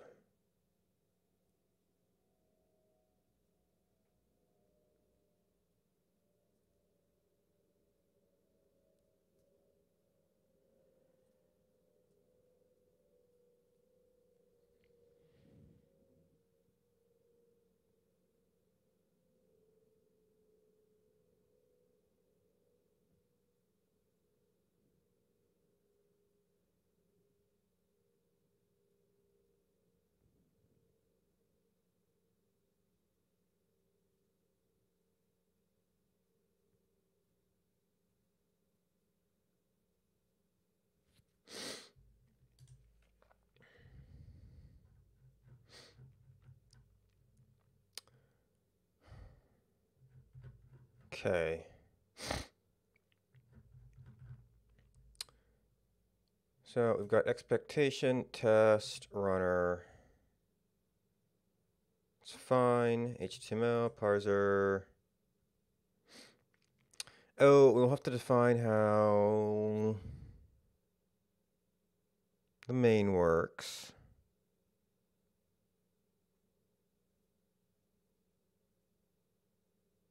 Well, if I'm going to do a local fork of this, man, can you even do...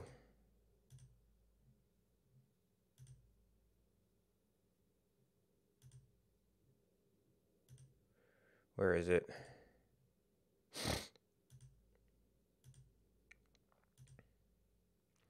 All right, JSON decode. Parser extra, just general package.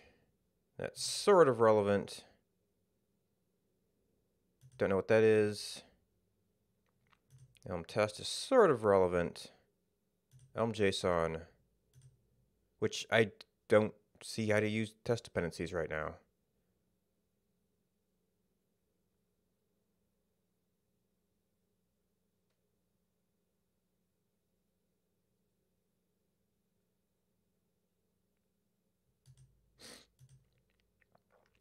Have to ask about that later.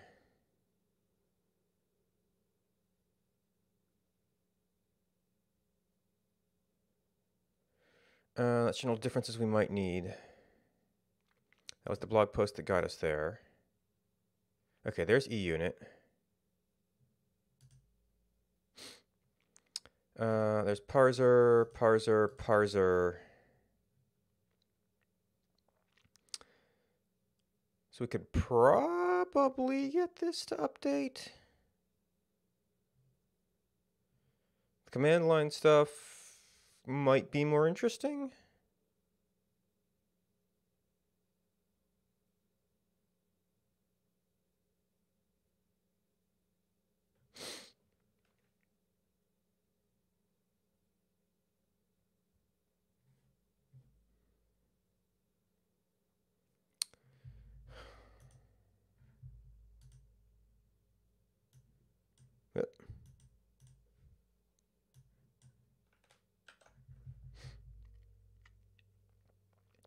So we want, I guess we're not using this window anymore.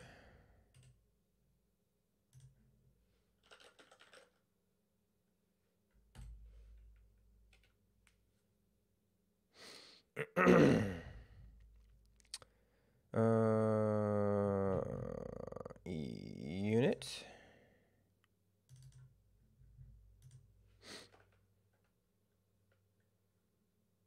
Yeah, that's for Node.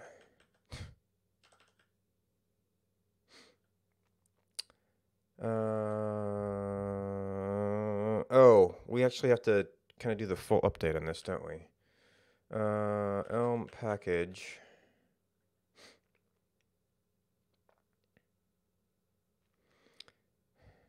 So,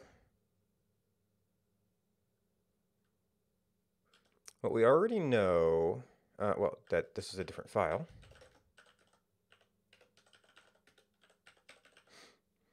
Version will almost surely change. I don't know how much. This becomes name. Although, actually, I'd have to publish under a different name if I actually updated it. If we push this back.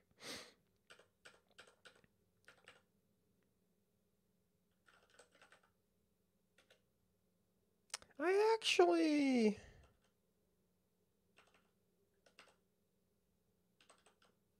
don't think that should be a source directory. There's only one file, especially for a library.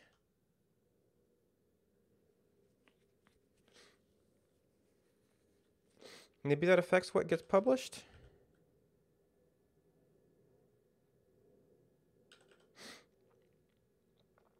So core HTML, and we'll probably find some additional things beyond that.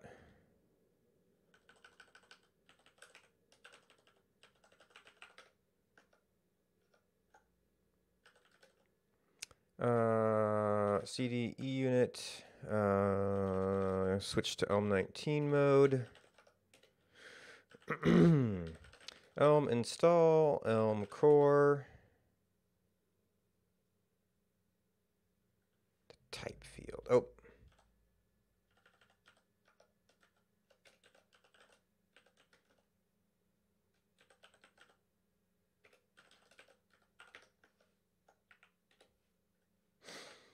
And test dependencies, even though we don't use them. I'm actually not sure how you would use them.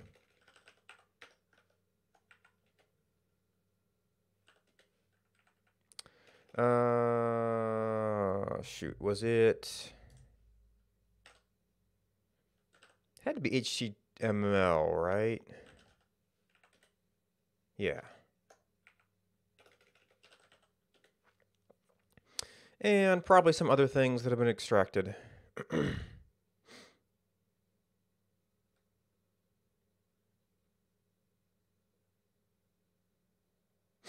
Now we do have an example app. Well, let's try Elm make the... We'll probably get the worst of it. JSON to encode.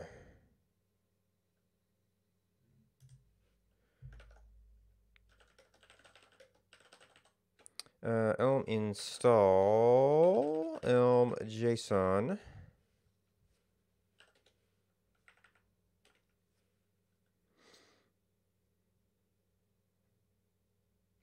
Wasn't expecting to see the dot.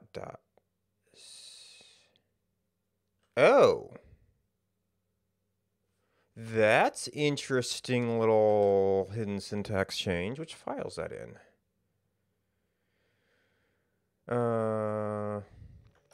Also, in case we actually use this,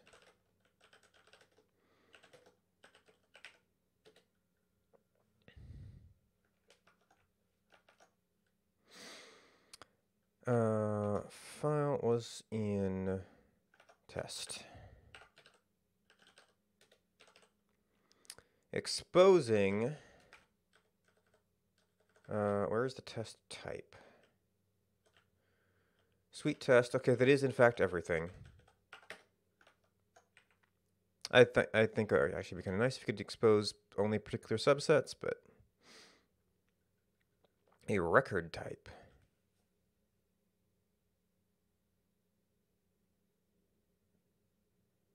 Oh? Expectations.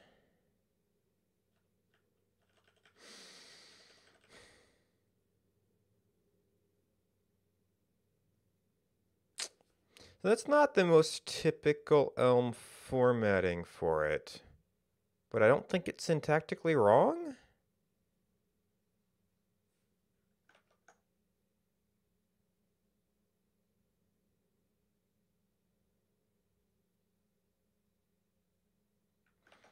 Are they really enforcing that formatting?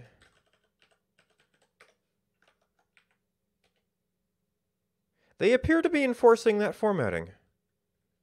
I mean, conventions are good and all. I'm not sure I like that, though. Expectation, toString. Ooh.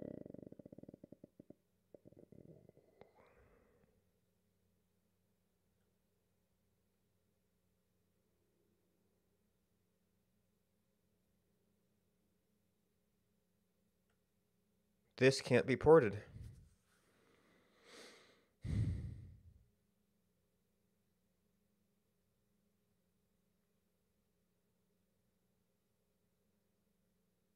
That becomes a debug. I mean, I could use it temporarily for my purposes, but... So what the heck does Elm test do for that?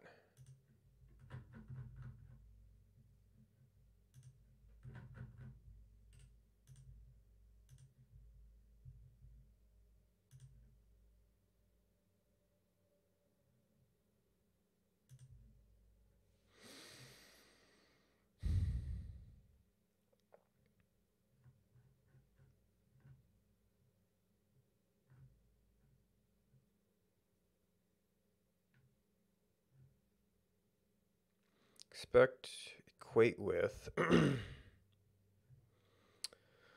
less than compare with at most.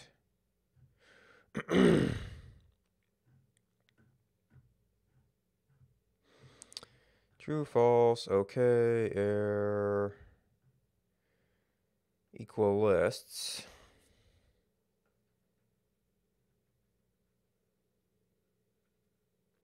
There's an internal toString.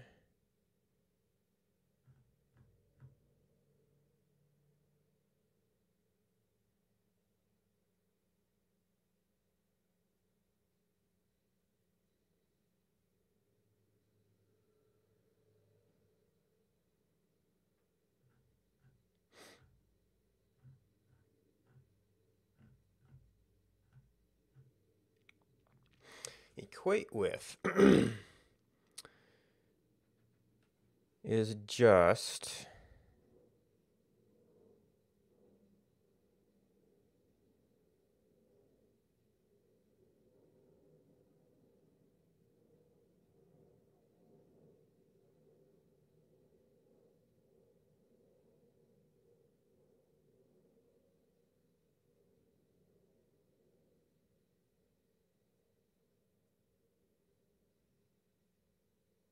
oh, because it's doing two floats. Float dot not within. Equate with reason comparison. Uses float. Test with equality reason comparison. Test with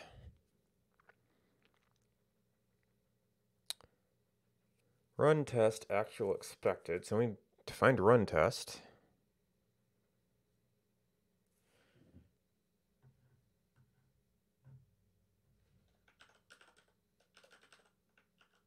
Oh, that's a function.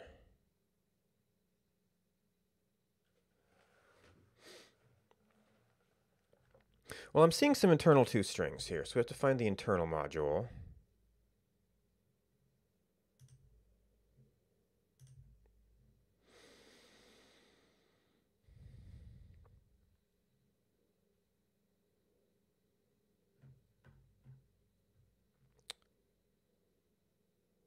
elm.kernel.debug.toString.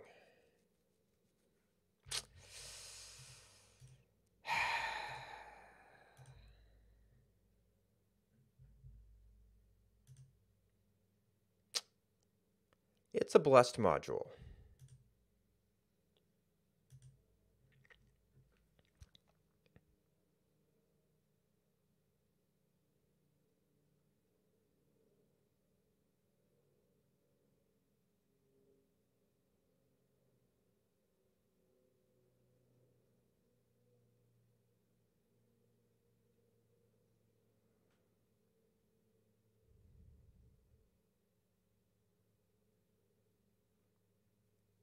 Well, you could write a third-party test framework. You couldn't publish it.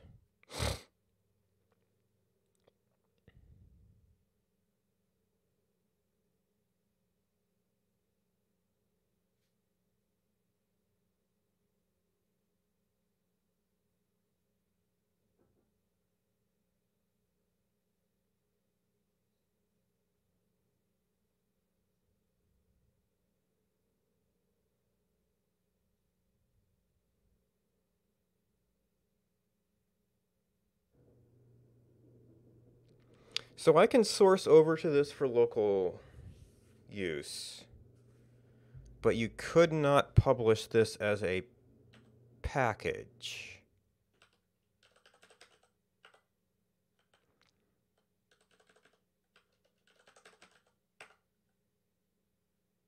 Because only debug toString can handle arbitrary values.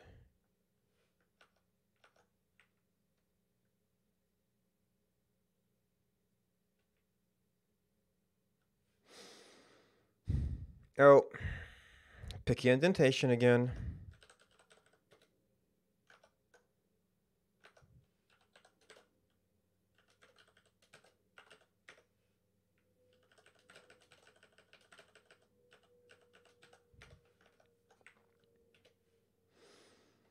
Is that still runner?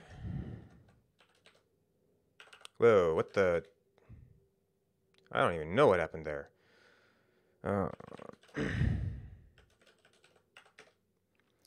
Call up a buffer from totally offline history somehow?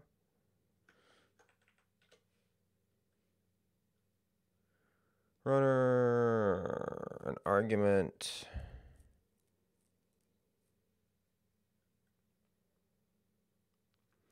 Runner 120. Is this indentation again?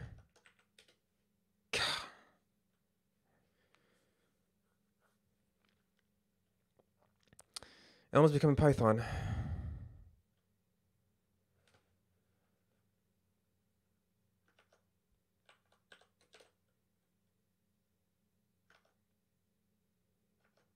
toString.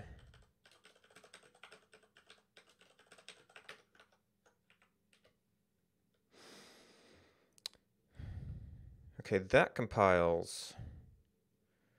We probably want to do a reactor. Source 19. Go ahead and bring up the example.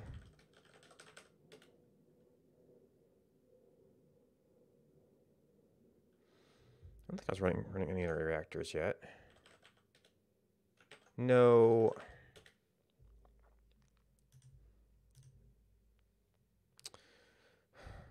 Oh. Well, that's interesting. So it didn't have any errors. Oh, failing test. Okay. Because this is the test for the test framework.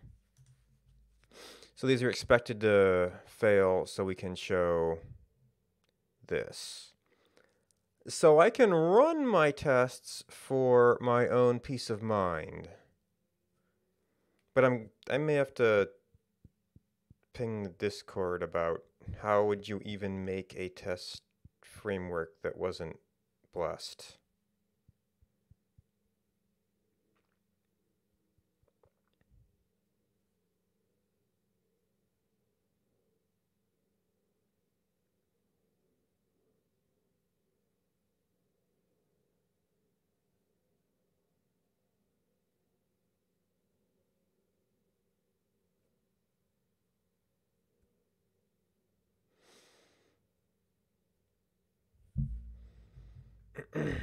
So for temporary purposes,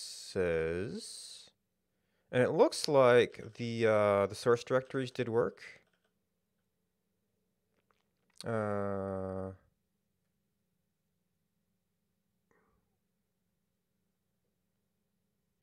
Or Elm just arbitrarily removed them from my file and yet somehow figured it out.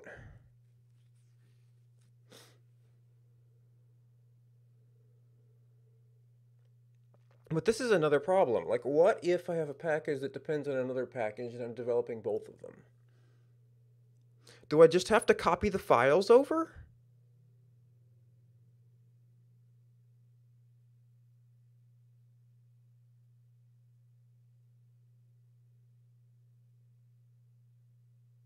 Okay, for these purposes, we have a test Elm package that needs to get turned into an Elm JSON.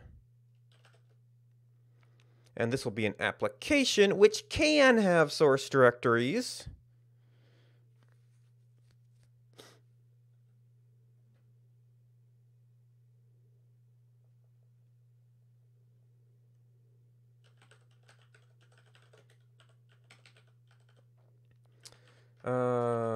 Type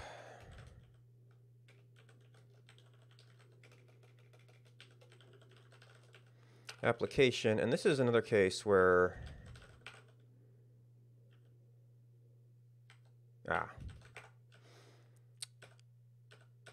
blah blah blah blah blah blah blah blah. I don't even care about most of these fields, but I do need, I think I may have closed this when I didn't need to yet. Applications.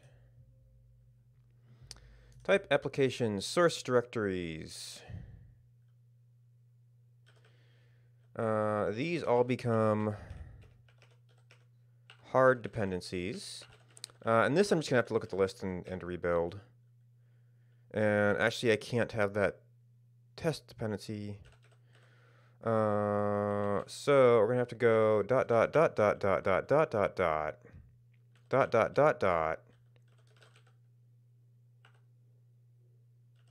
unit source. Actually, I should do that up there so it's out of the way, so it doesn't change the other line.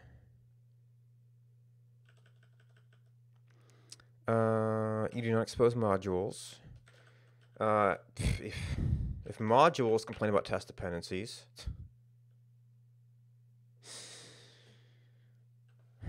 which is completely useless from what I can tell. And, well, it might not have to have direct and indirect. And actually, it doesn't have summary or repository. Or license, for that matter. It's up to you. Or version? Also up to you.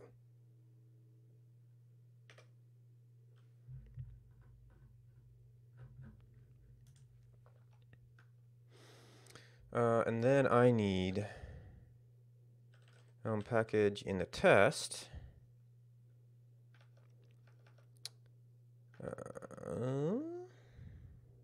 Okay, eUnit. No, this is my other one.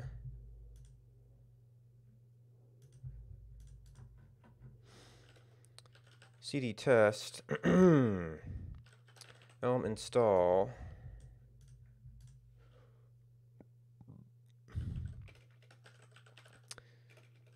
Core.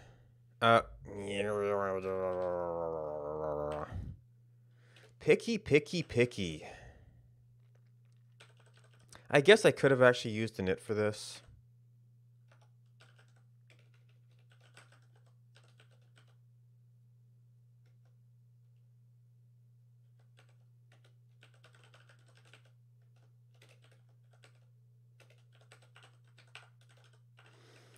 And if it's going to require that for dependencies, it's going to require it for test dependencies.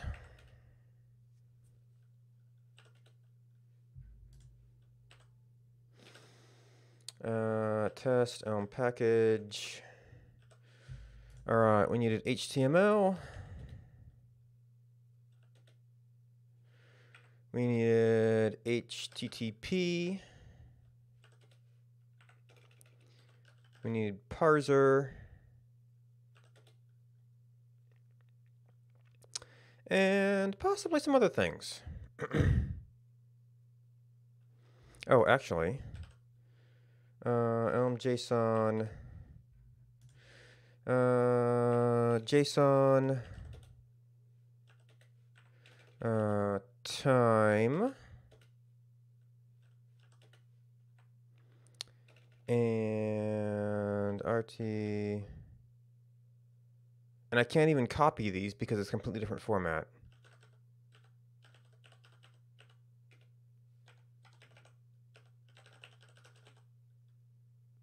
Yep.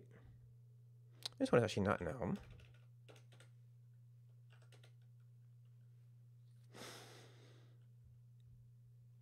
And I don't think there was any special dependencies from eUnit. Oh, we have to shut down that reactor.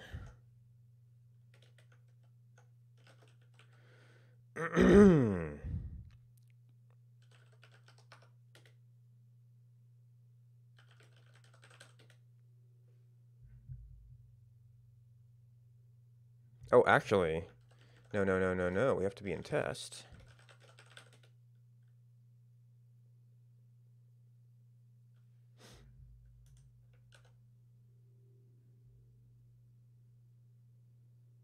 Oh, did I not have a... Okay, I just had separate files, and he's going to have a bunch of errors. Oh.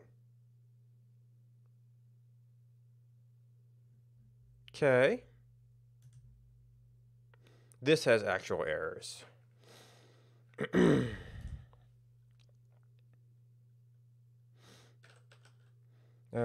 Test Twitch.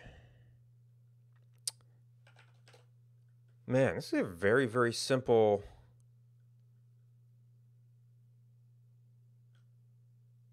test, too. JSON.decode.error, but is piping to a function that expects result string.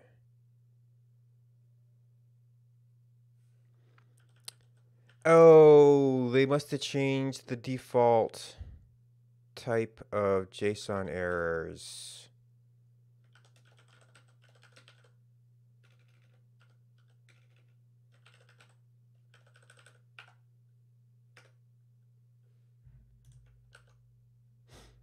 Okay, just realize a simple user. Okay, that was a very, very simple smoke test. This is more interesting.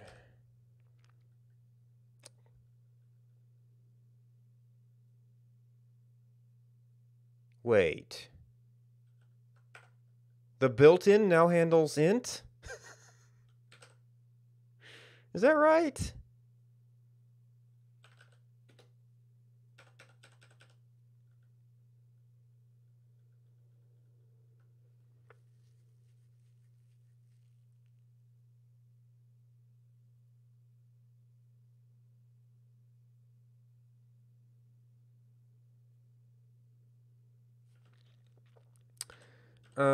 You know what? I want to try something that couldn't be confused as a Hmm.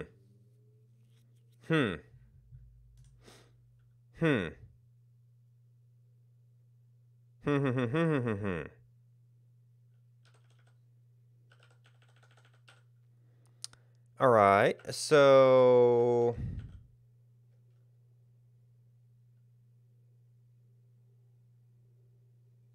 equal expected.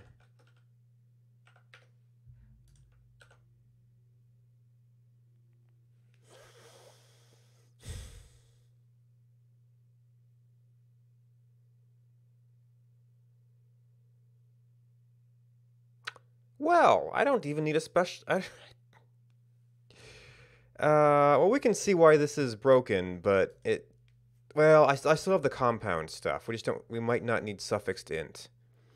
They seem to have fixed their parser so that it will just go up to whatever.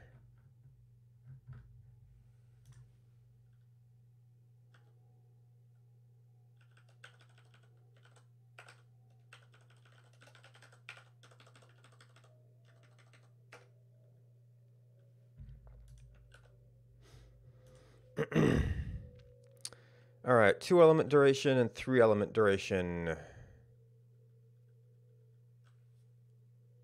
Yeah, call 3, expecting symbol H. Oh, they changed how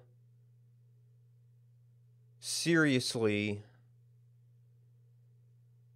they expect that. This is why we have tests. Also, it looks, well, the suffix is still expecting an int. Oh, no, actually. Oh, yeah, we totally rewrote this. Oh, no, this is our int, not...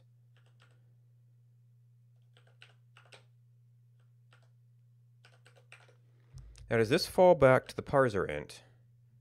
Oh.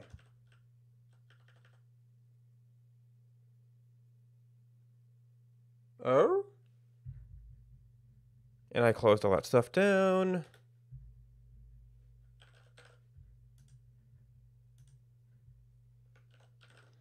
Did they not?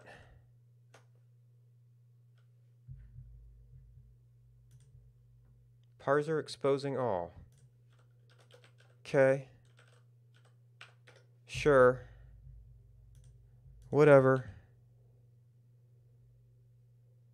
What?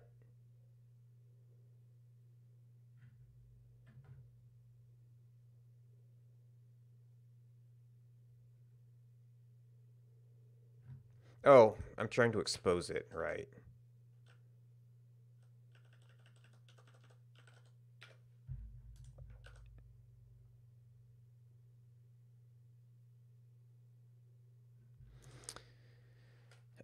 You know what? The easier solution for this in the meantime is to say that this is equal to parser.int.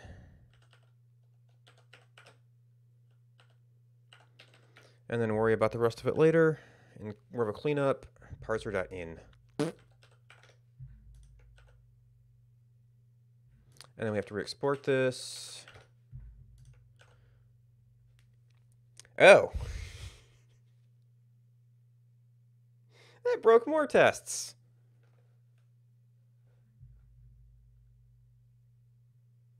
Expecting MHH.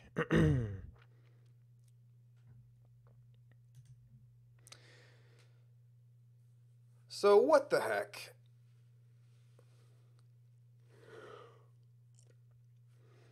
So the way so symbol. So we need a way to make this optional.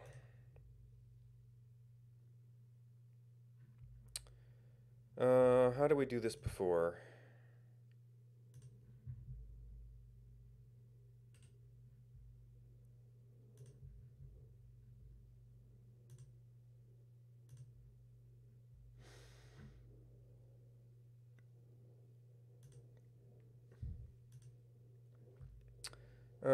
You changed.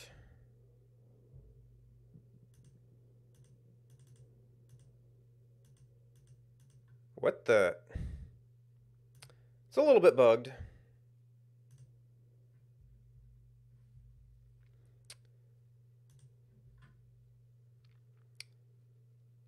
So we used to do delayed commit map. So that must have been the point of this, is that it was kind of a look ahead. So that's what we have to find the equivalent of. That tries it and does not force it.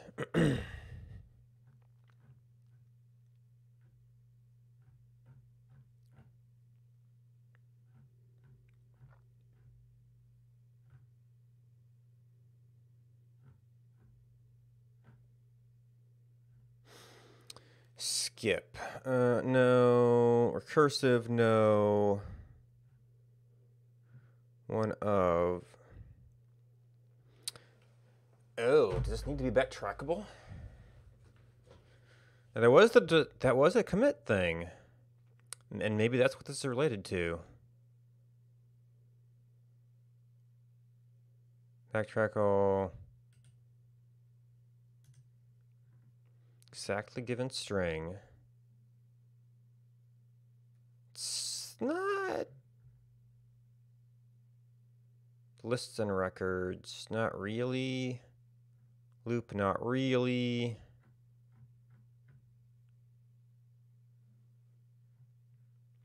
Oh, if progress. Here we go.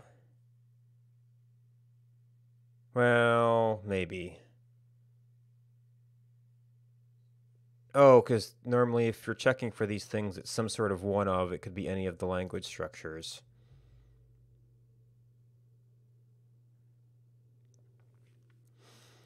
Keyword import. Import, okay, false, error, error.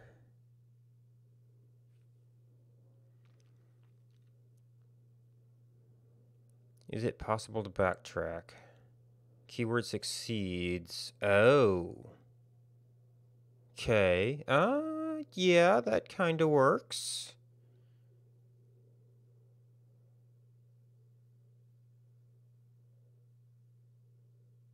The same as the result of the parser itself. Backtracking wise. And a failure, we'll say we can backtrack from there. And if both of them allow backtracking.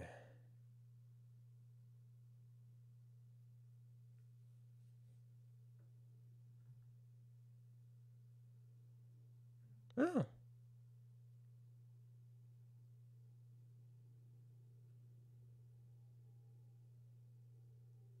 Wait, I thought this was the keep value. Apply the function. Huh.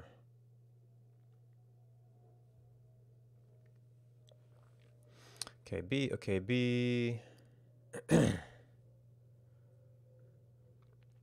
And then error. Well, yeah, okay, if it errors.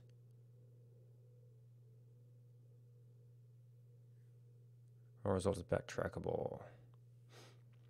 Backtrackable parser. Okay, Oh, no matter how parser was defined, it is backtrackable now.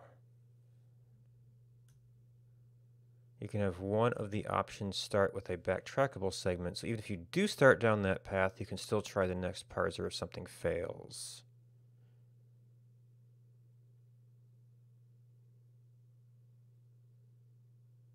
What?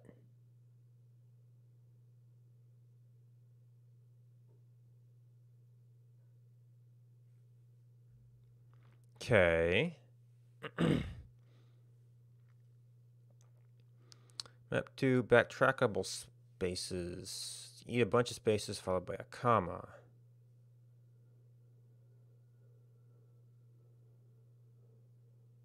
Backtrackable spaces, a symbol.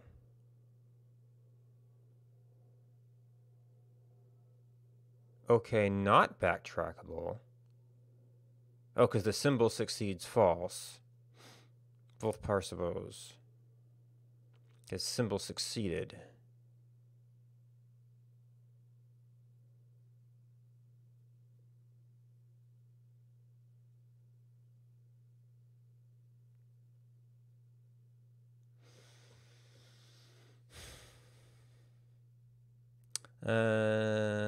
This might be more of a explanatory example than a practical example. Inefficient. Backtrackable spaces, symbol, spaces, int. Yeah, where does backtrackable spaces matter? Oh, because they both start with spaces. So does that mean if it starts down this track, even if it fails later, it will actually get stuck on that?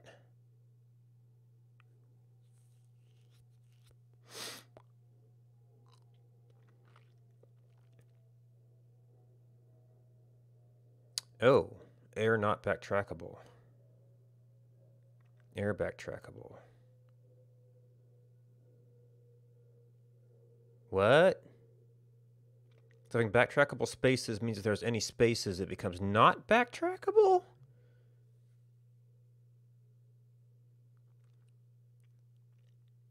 At that point, we have OK false. The int parser that fails, so we finish with error false.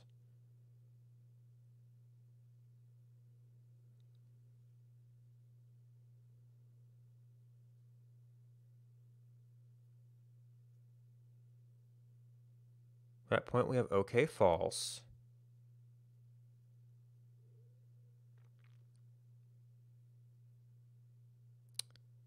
So having a backtrackable thing in the chain makes it error false instead of error true?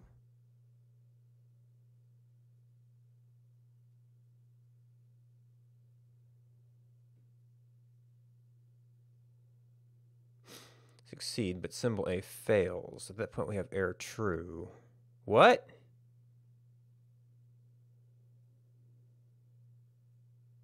At that point, we have error true.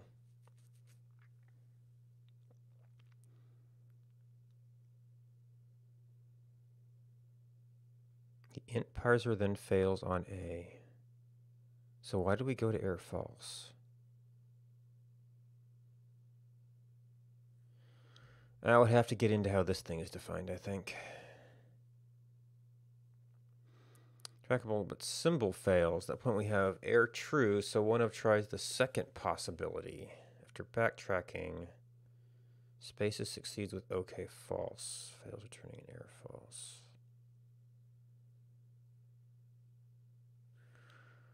That is very bizarre.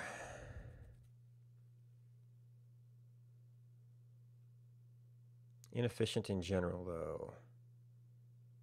As many uses of backtrackable as possible. Succeed identity with spaces, and then one of. Consume the spaces only one time. So we never backtrack or reparse the thing. Oh. Wait, so if these partially succeed, they will consume characters and prevent this from parsing it? Is that what they're implying?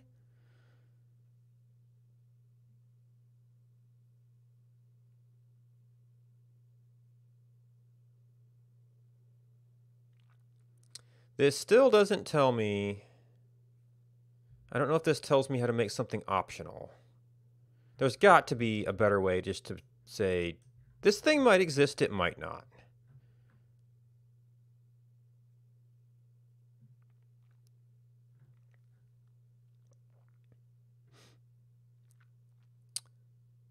Simple float. Number, symbol. These all demand that these things exist. Oh, there's chomp if.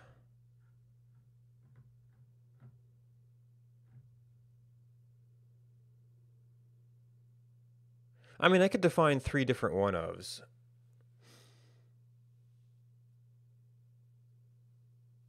Which might get me into that backtrackable situation.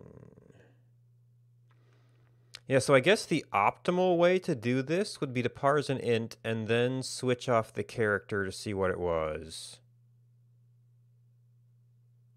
And sort of explicitly build out the chain, but then the first one has to handle hour, minute, second. The second has to handle minute, second, and the last one will be second if it's there.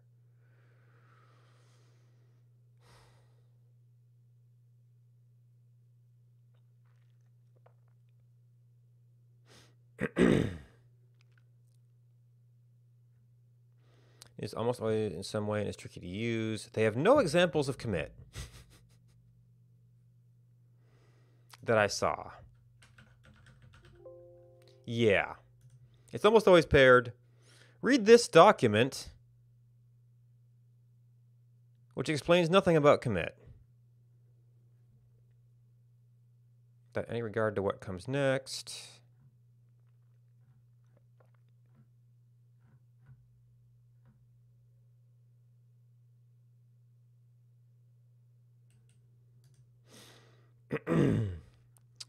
Multi-combat. Get chomped string.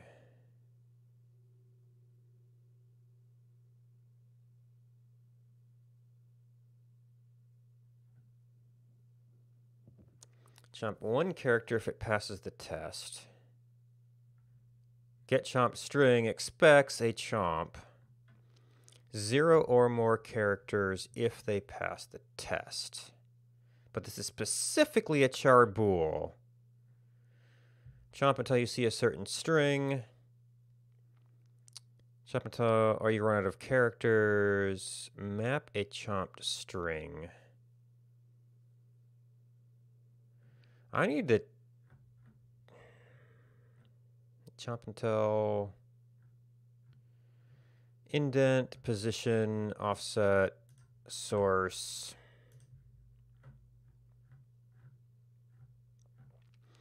Context.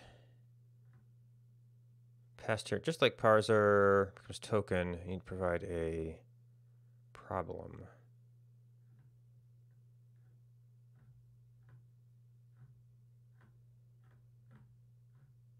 Don't know what a token is.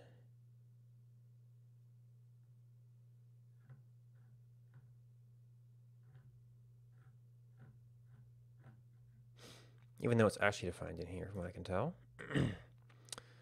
So there's no, how do I define this try, well,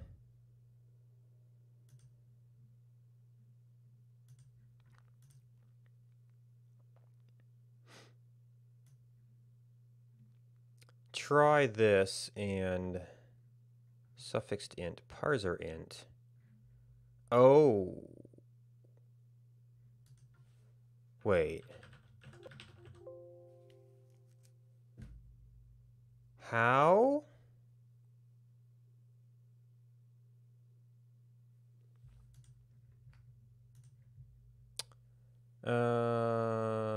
Elm Tools parser.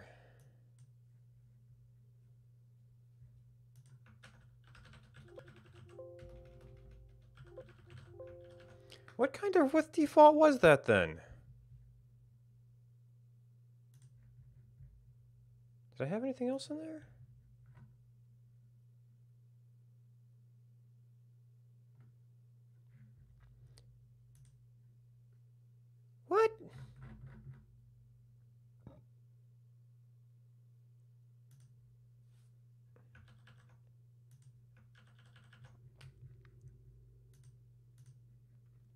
I mean, Elm is accepting that as valid code.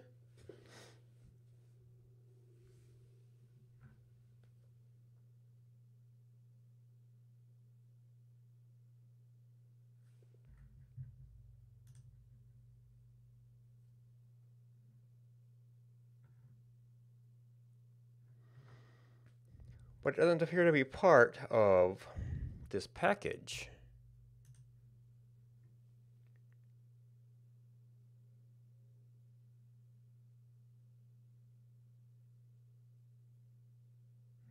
Oh, no, I defined with default. Which makes it a one of parser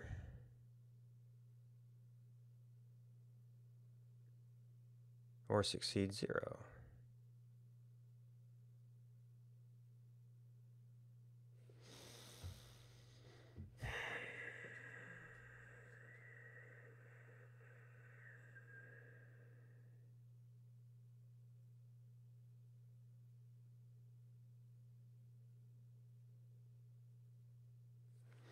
Is this where we do the naive?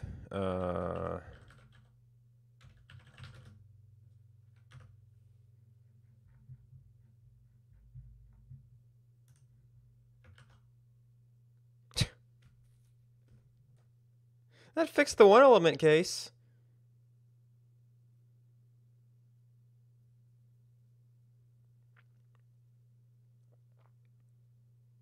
Expecting symbol S.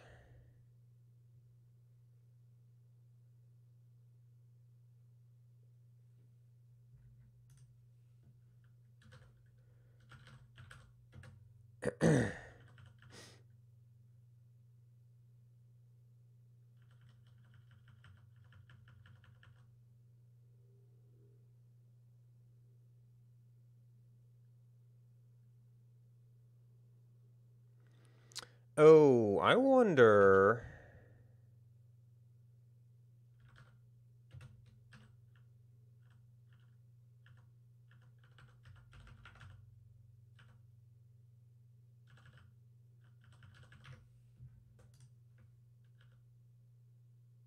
Oh.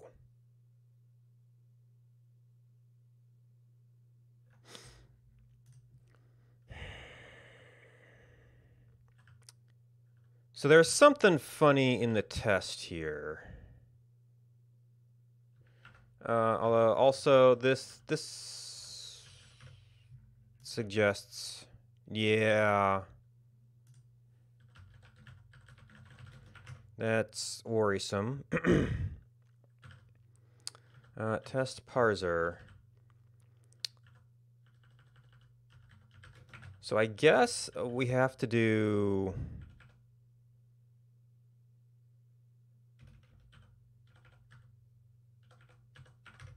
something like that to really throw it. What? Okay, we need to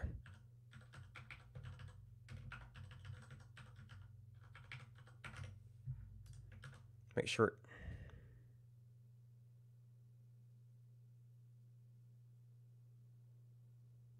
Why does that make a difference then?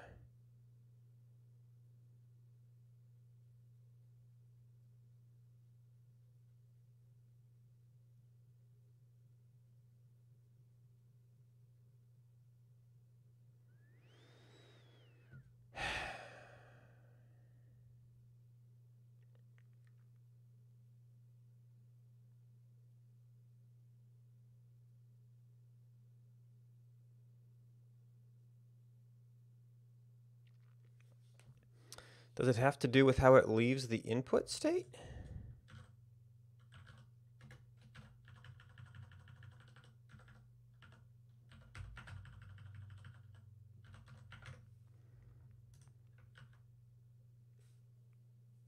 Expecting symbol S, row 1.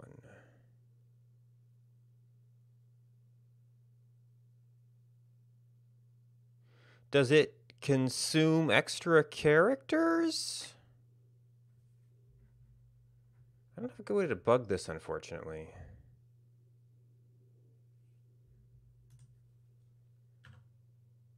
Suffixed int.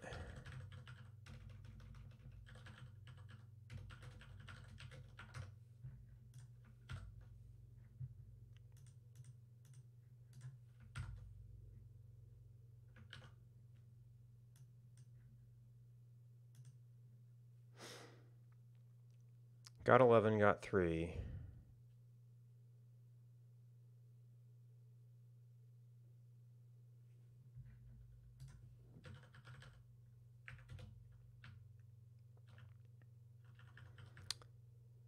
Okay, suffixed int.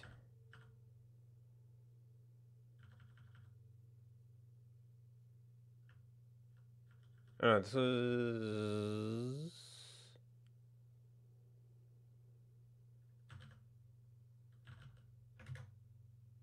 Where'd I put that debug? Suffixed int. Oh, and then error. So, yeah, 11... Wait, 11? 11H.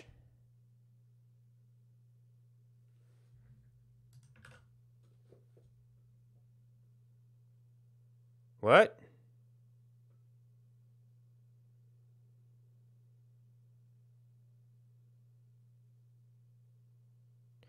Maybe it combined multiple messages.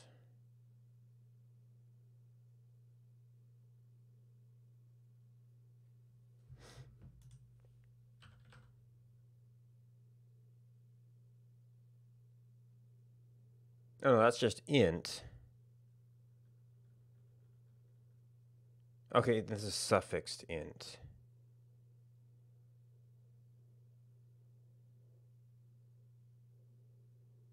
Oh, and this was working my way up to it. Okay.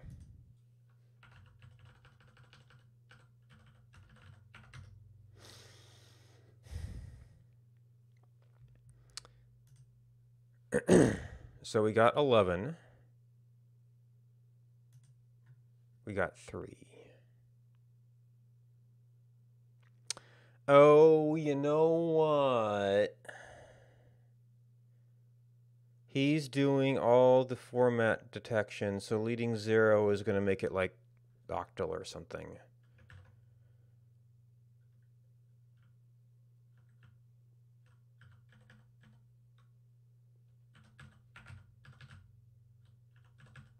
So that's how we fail this.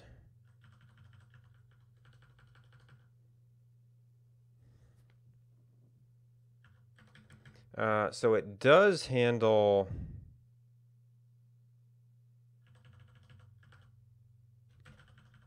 suffix int. It does not handle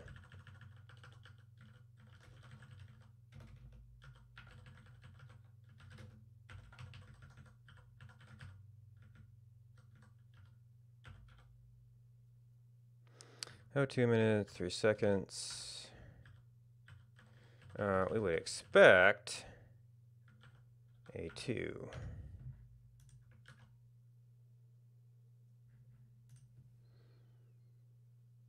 Oh, did we delete that while we were editing here?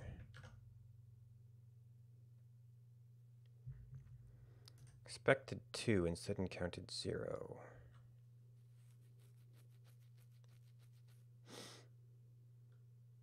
That doesn't explain my further down errors, though.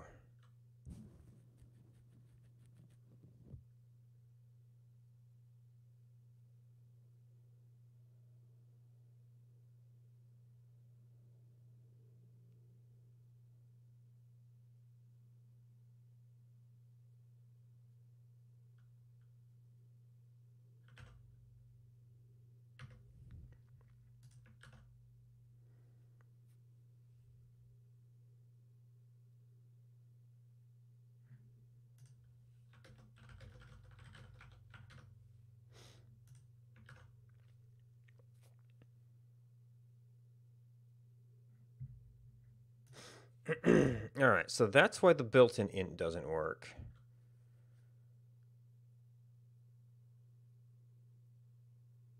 No, wait. That's why... Because we haven't saved, switching it back.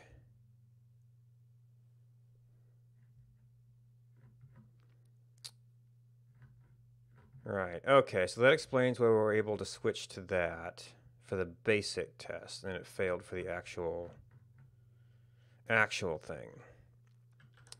Now the only problem we got is this backtrackable nonsense.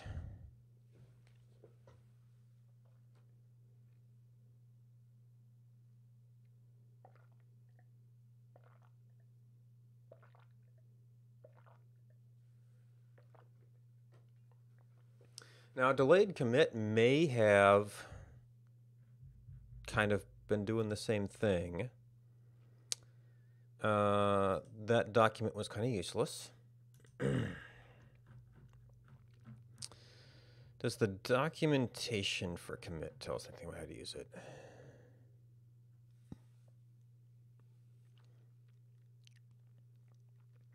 No, it tells us nothing about how to use it.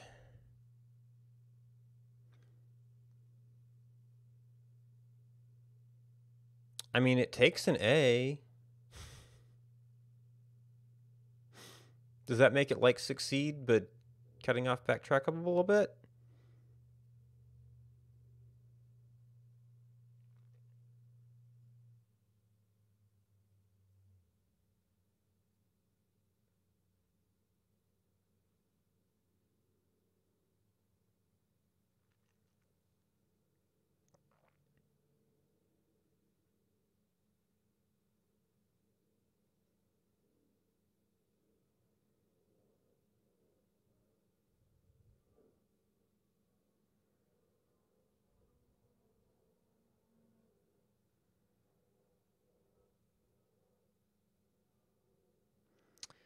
What is backtrackable doing with this?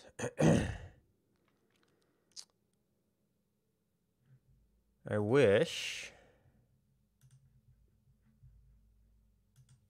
that the error message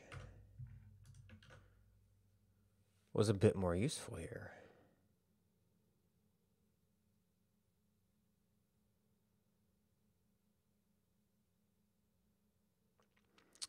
Oh, I could get the context, which might tell me... Well, it would tell me it was an int suffixed with h if it's expecting simple h.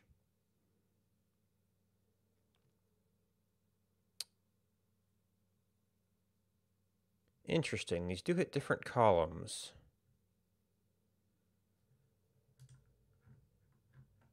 So 3-element duration. We got to 3. And a 3-element duration passed because it's a perfect match. Got to 1, 2, 3. Oh, yeah, because you're single digit. Before it got to that. So if we do this,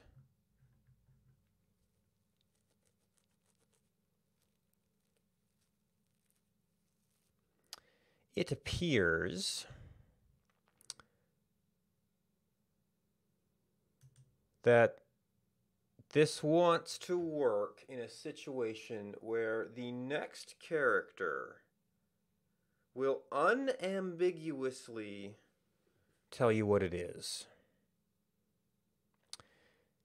If we have ambiguous leading characters, such as starting with numbers,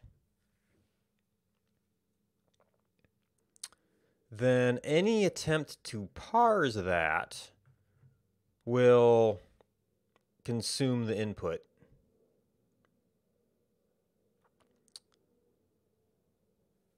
So this will consume the input, get to invalid character, and then unless this is backtrackable, that input is gone.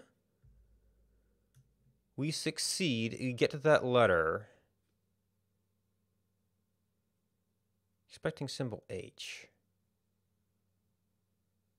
Oh no. Right. So if this is able to make any progress, aka if int succeeds,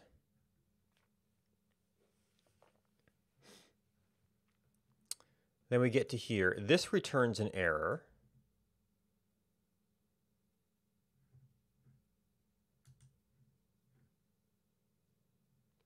And immediately stops on that error.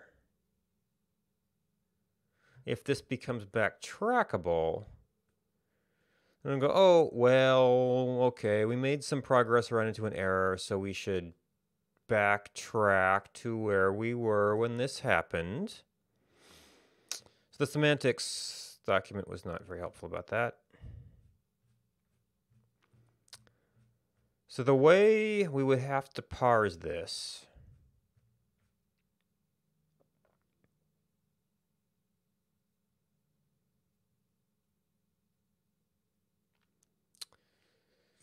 without backtracking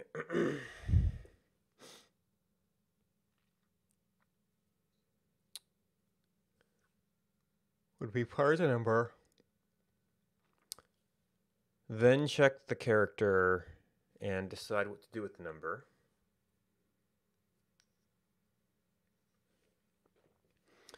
Parse another number, or attempt to parse another number. Well, no, if it's hour or minute, we attempt to parse another number.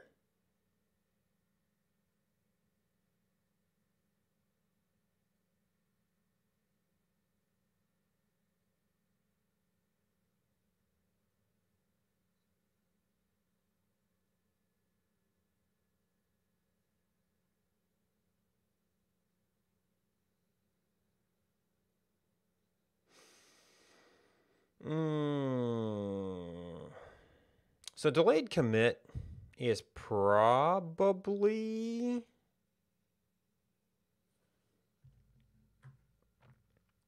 what was doing the same thing here?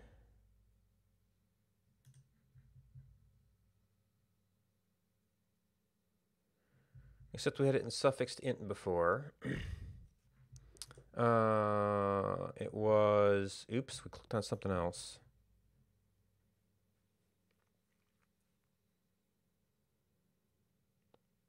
Oh, interesting. It was explicitly two functions.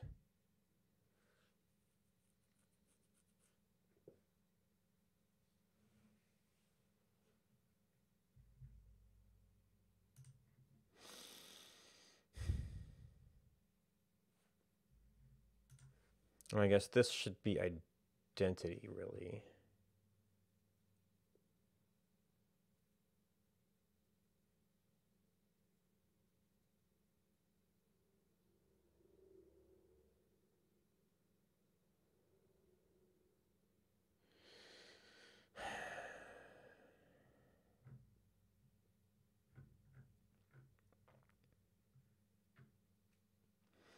How do we nicely express this?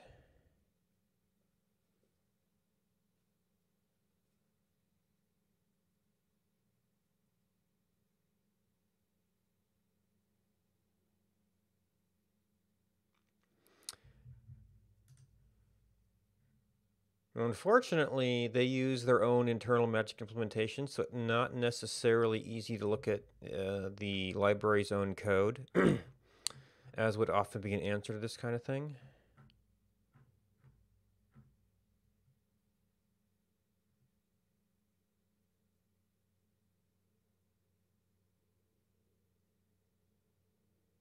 Oh, now you see, this seems to suggest that this should be, well, this is all chomp if, chomp while.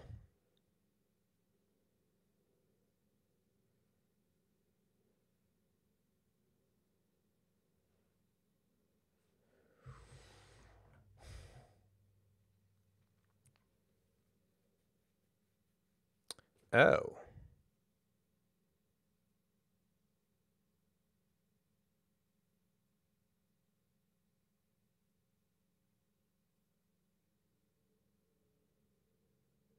Do we actually need to work that into here?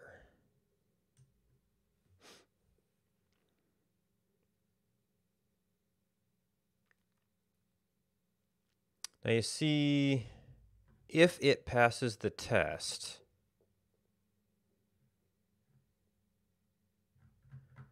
we need to chomp an exact string.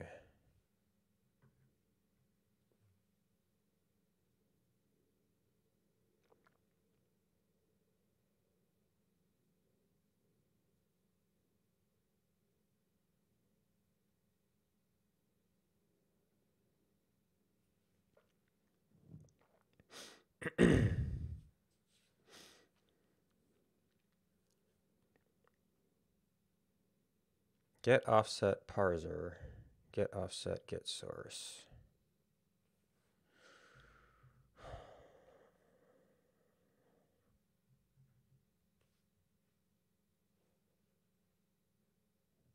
Parser.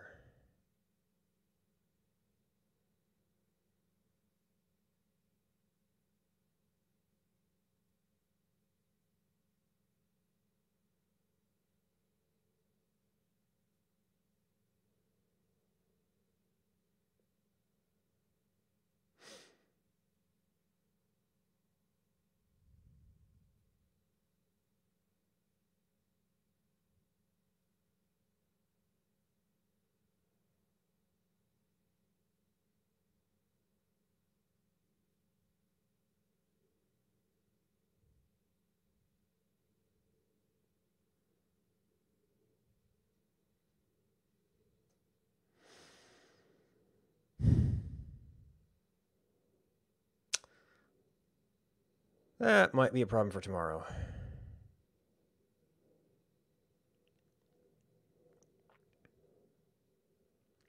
We kind of have to, like, go back to ground zero and try to build up.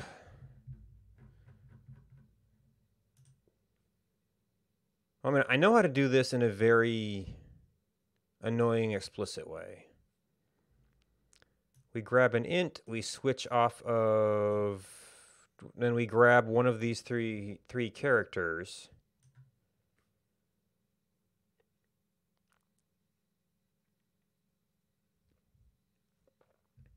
And that, since that's initial, that will be the initial thing of a one of, we know what to do.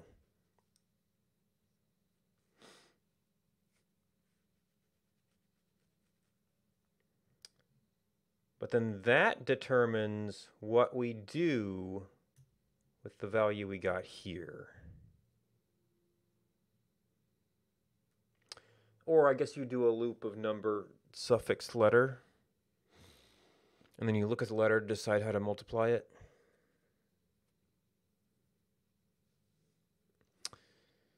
Which seems obnoxious.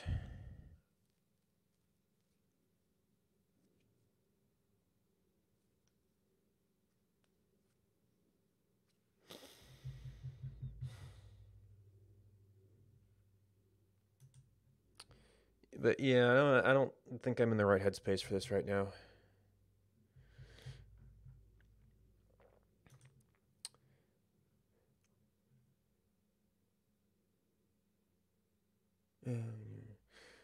Thanks to Osirek Gaming, Deadly Tacos, Left 4 Cry, Jet 1 Jellybean, Catnox, Demius Leopard, Duggan Lake, Haskin TV, Kirkitsuni, and Gamer Siren for hosting me. If you're looking for someplace cool to hang out. What do we have?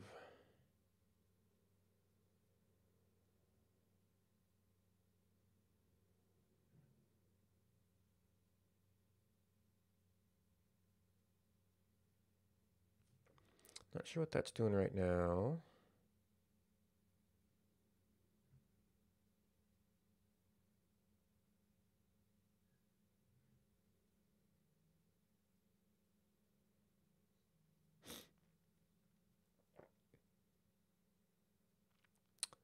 Yeah. Okay, it looks like one of the programming streams I'd looked at before was doing sort of a talk show thing.